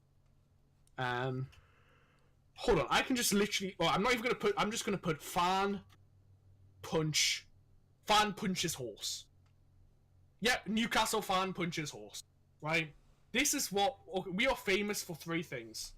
Newcastle Brown Ale, Geordie Shore, and... Sports Direct. Well, no, I mean internationally famous, right? There you are. There's the video. I'll give you the video. It's even better. Right? I'll mute it. Yeah. There we go. So we've got horses, looks like police officers, and they're chasing down the civilians. And dude, this fucking unit, holy shit. This was like an international news story when it happened, right? I didn't I didn't actually see him punch at the horse. I just saw him fucking. No, there he is. There we go. Yeah, because I didn't notice him until the other officer fucking tackled him down. Yeah, no, the horse was actually was really like injured because of it. But yeah, like he just it was very like it was a huge story. The guy came out and said he actually loved animals and he just had a bit of drink, standard thing. We were made fun of it for literally years. We still are made fun of it. You're not helping that situation. I know, right? I actually know exactly where that was. I could, But that was after Newcastle lost against Sunderland. We literally rioted. We fucking rioted. It's that important. But we haven't played each other yet because we've been relegated. And then when we went up, they were relegated, and they've been relegated even more. So they're in the 3rd division. And that's the thing. As much as I fucking hate Sunderland, I fucking hate everyone from Sunderland. If you're from Sunderland, you can just fucking die. Fucking hate all ears. But at the same time, like, the Tyne Weir derby was such a huge deal. It was such an important thing. But we haven't had one in like 5 or 6 years. They are also a very big club. They literally have a Netflix series, which oh my god, right, it was, right, when I first saw that they had a Netflix series, it's called Sunderland Till I Die, I was so fucking livid. Because I'm like, Sunderland get one? Sunderland! Are you fucking joking me? Right? And then what you realise is, they were in the Championship. Okay, so, we were in the 2nd division of football. I'll just use 1st, 2nd, 3rd division. So 1st division is Premier League, right? All right. So we were in the 2nd division in 2016-17, right? They were in the 1st division. They'd stayed up the past few years by less than 6 points. And Newcastle would give them 6 points every year because we fucking always lost against them, right? Even though we would finish higher in the table, we kept them up, essentially. They relegated us, or were one of the teams that were basically relegated us. Then we went up. We immediately went up the next season. We won the league, finished top, and went back up to the Premier League. They went down, so they were relegated to the 2nd division, and then they all laughed at us. Oh no, they laughed at us when we went down. Then we went up, they went down, and then they were saying, "Oh, it's really easy to get out the Championship, right? We'll be right back up. It's very easy to get out the Championship. Just score goals and don't let them score goals. Forehead." Dude, exactly. Dude, that's it. That's fucking it, right? So they said it's very easy to get out the Championship, and they were right because they finished in the bottom. And they were relegated down to the 3rd division. You should know that, like, the 2nd division makes 1/3 of the money that the Premier League, that the 1st division makes. Mm-hmm. And then, like, the 3rd division makes, like, half or 1/3 of the money that the 2nd division makes. Yeah. What? Very good. Very good, right? So it is actually really big differences here. Now Sunderland are at the top of at the top of League One, and they're probably going to come back up to the Championship. But yeah, so Sunderland were like, oh, it's really easy to get out the Championship, and then at the end of the year, we were like, yeah, it really is easy to get out the Championship. Just lose, Forehead. Yeah, just win, Forehead. It's easy to get out, just lose, go to 3rd division. Anyway, so the Netflix series is documenting that year that they were supposed to go up, and they actually went down. And there was they played oh my god, right? I know I'm boring you. I'm explaining so much shit you're not interested in. I know. I'm following. Alright, we have these things called cup competitions. It's like, imagine the World Cup, but there's a couple of them and they're held throughout the season, right? Yeah. We have the FA Cup, so the Football Association, in which basically every team, including like Sunday league teams that you play with your mates, if you have a work team, that plays in a league, they may be in it, right? They're all technically qualified for the FA Cup, which is a big knockout. I have to ask then, does Sports Direct itself have a work team? I have no idea. Do you have to ring up on a Sunday and go, "Hey, manager, am I playing on the football team today?" They're like, "No, you're you're in the fucking like back room doing merchandising. Get the fuck to work, cunt." But you know what? That wouldn't surprise me. But yeah, so basically, like, you know, your tiny little village of 100 people will maybe have a team or something, right? And they'll be on like the 10th division, the 11th division, and the division's split out as well. So there's 2 different 5th divisions, and there's like 3 6th divisions. You know, like, you know, so it is like a pyramid. And if you shit, where was I going with this? Oh yeah, so we have a couple of them, and there's a really shit one, right? So you have the FA Cup, which is the big one, which Newcastle last won in 1955. It's the one we got knocked out in '99. You have the Carabao Cup, which is a really it's actually the Football League Cup, but it's a really shit energy drink, so it's really just called the Carabao Cup. They sponsor it. Okay, so yeah, so the FA Cup, technically every team in England gets a chance, but in reality, you know how it is, right? No Sunday League team is actually going to get to the stages. I used to run tournaments like this in Supreme Commander, where it was open rating, so you'd have like 3 of the like top players, and then a bunch of guys who just like, oh, I want to know what a tournament's like. Yeah, literally exactly like that, right? Exactly like that. So so yeah, you have the League Cup. And so the League Cup is the one that is the top 4 divisions which make up the Football League. So the 92 teams, right? But none of these amateur teams, right? Just those teams make the League Cup. That was the one we talked about a few episodes ago, where I said the guy, the goalkeeper didn't come off. Yeah. If you remember. Yeah. Yeah, that was the final of the League Cup, right?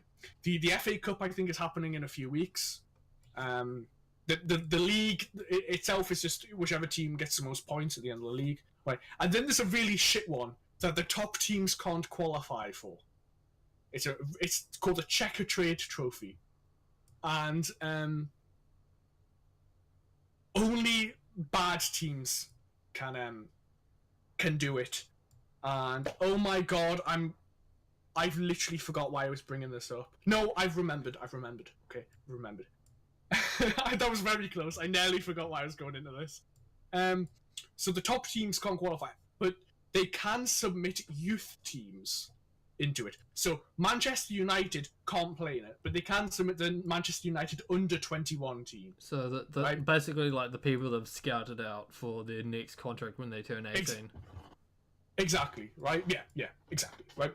So good players that they can't play on the first team, right? They're not good enough to play for that, but you want them to still play, right? So they play under 21, right?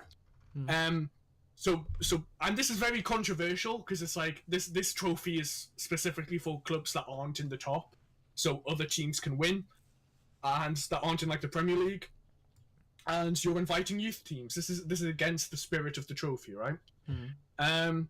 But you know, money talks, and so Newcastle had a youth team in it. And Sunderland had their normal team because they were in the 3rd division, right? So they qualified for it, right? They beat our youth team, right? Well, no shit. Literally exactly, right?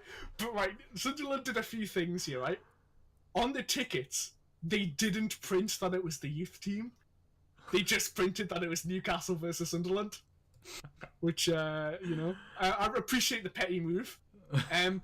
And then what the Newcastle fans that went, there was so many police for a youth game. Essentially, there was a ton of police, and there was still, I think there was a stabbing. I'm pretty sure, like there was still pissing. Might have been a stabbing, but then might have been an acid attack. We're not sure, but it wasn't a gunning down. We know that much. Exactly, right? Unregistered spoon or something, right? And then, but when the Newcastle fans were losing. Oh, dude, can I get in like an unregistered spooning at a football game? All right, yeah, just come over. I'll give you a spooning. Okay, so the whole point of this torturous story, right, comes to an end where, like Newcastle fans are losing, but they start chanting, "We saw you cry. We saw you cry. We saw you cry" on Netflix. And that was it. That was literally it. That was the entire point of the story. Was Sure, we lost. Shit ending, but I like the triumphed. story. Sorry? Shit ending, but I like the story. But yeah, so No. I was very mad when I saw they got their own series, but it is literally chronicling their absolute collapse, and so I very much like it. Yeah, probably But also, not the Northeast best. football just sucks, and I do want them to do well. Probably not the best decision if it was sponsored by Sunderland themselves. It is actually a really interesting documentary, like it is, but I'll yeah, make, I just I'll get make to a see note Sunderland to lose. I'll make a note to not watch it. But while we're looking at all these pathetic leagues and whatever the fuck, is there a women's league? Yes, there is, and oh my god, I don't give a shit. I listen to so many sports podcasts, and they're like, the Women's World Cup is, coming up. So, Charlie, what's been happening in the Women's Premier League? I was like, I don't care. Oh no, Fuck off. no, fuck the Women's Premier League. I want to know about the Hang on, let's go to a map. Let's go to Newcastle. I want to know about the fucking. You have a place called Wide Open? What? North of Newcastle, on the A1. Oh shit, near Seaton. Oh Yeah. my god, it's a tiny little village. Yeah, I want to know about the Wide Open women's team. Hey, if they're wide open, you'll catch me at the next game. Oh god, like I mean, I'm all for like fucking the UK having these hilarious, what seems hilarious to foreigners, like fucking Ponson Food or whatever the fuck, all these posh, but Wide Open, really? Yeah, yeah. Fucks. Yeah, that's Actually, right? Can I just say one absolute based thing that the Football Association did? Right, this is actually really fucking bad. Right, it is actually really fucking bad what they did. But basically, right, they banned women's football. They banned it for like 20 years because it was pulling too many crowds and it was detracting. So they fucking just banned it. And so it's only fairly recently it's been allowed in the UK. Like women's professional football. So if the Football Association is our governing football body, basically. So every other country has their country in the word. So the Football Association of France, yeah. the the Football Association of Ireland, the Scottish Football Association. Because we invented the game, ours is literally just the FA, just the Football Association, and that's why we don't get any World Cups or any events anymore because we are so pompous and we just look down on everyone. And all the other football associations hate our football association because we have the best league. Well, the other football associations can get fucked. Yes, absolutely, right? But we don't care. We are the Football Association. But so they would refuse give any funding and any governing to women's football. Just essentially, they had to because they took them to court. It makes me wonder though. It's like in online games that there is that one guy in an online game like WoW or something who is known as the Dark Knight. He's not the Dark Knight 996. He is the Dark Knight. Yes. Yeah. Man, fuck that guy.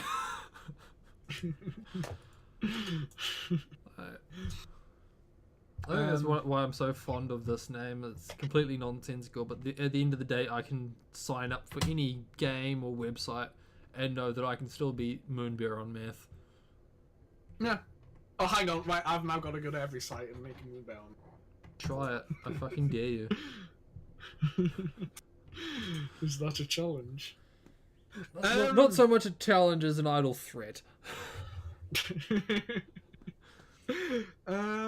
Okay, I've talked about football for well over an hour. Well, now. alright, so Mike Ashley, he is a cunt. He's an absolute fucking cunt.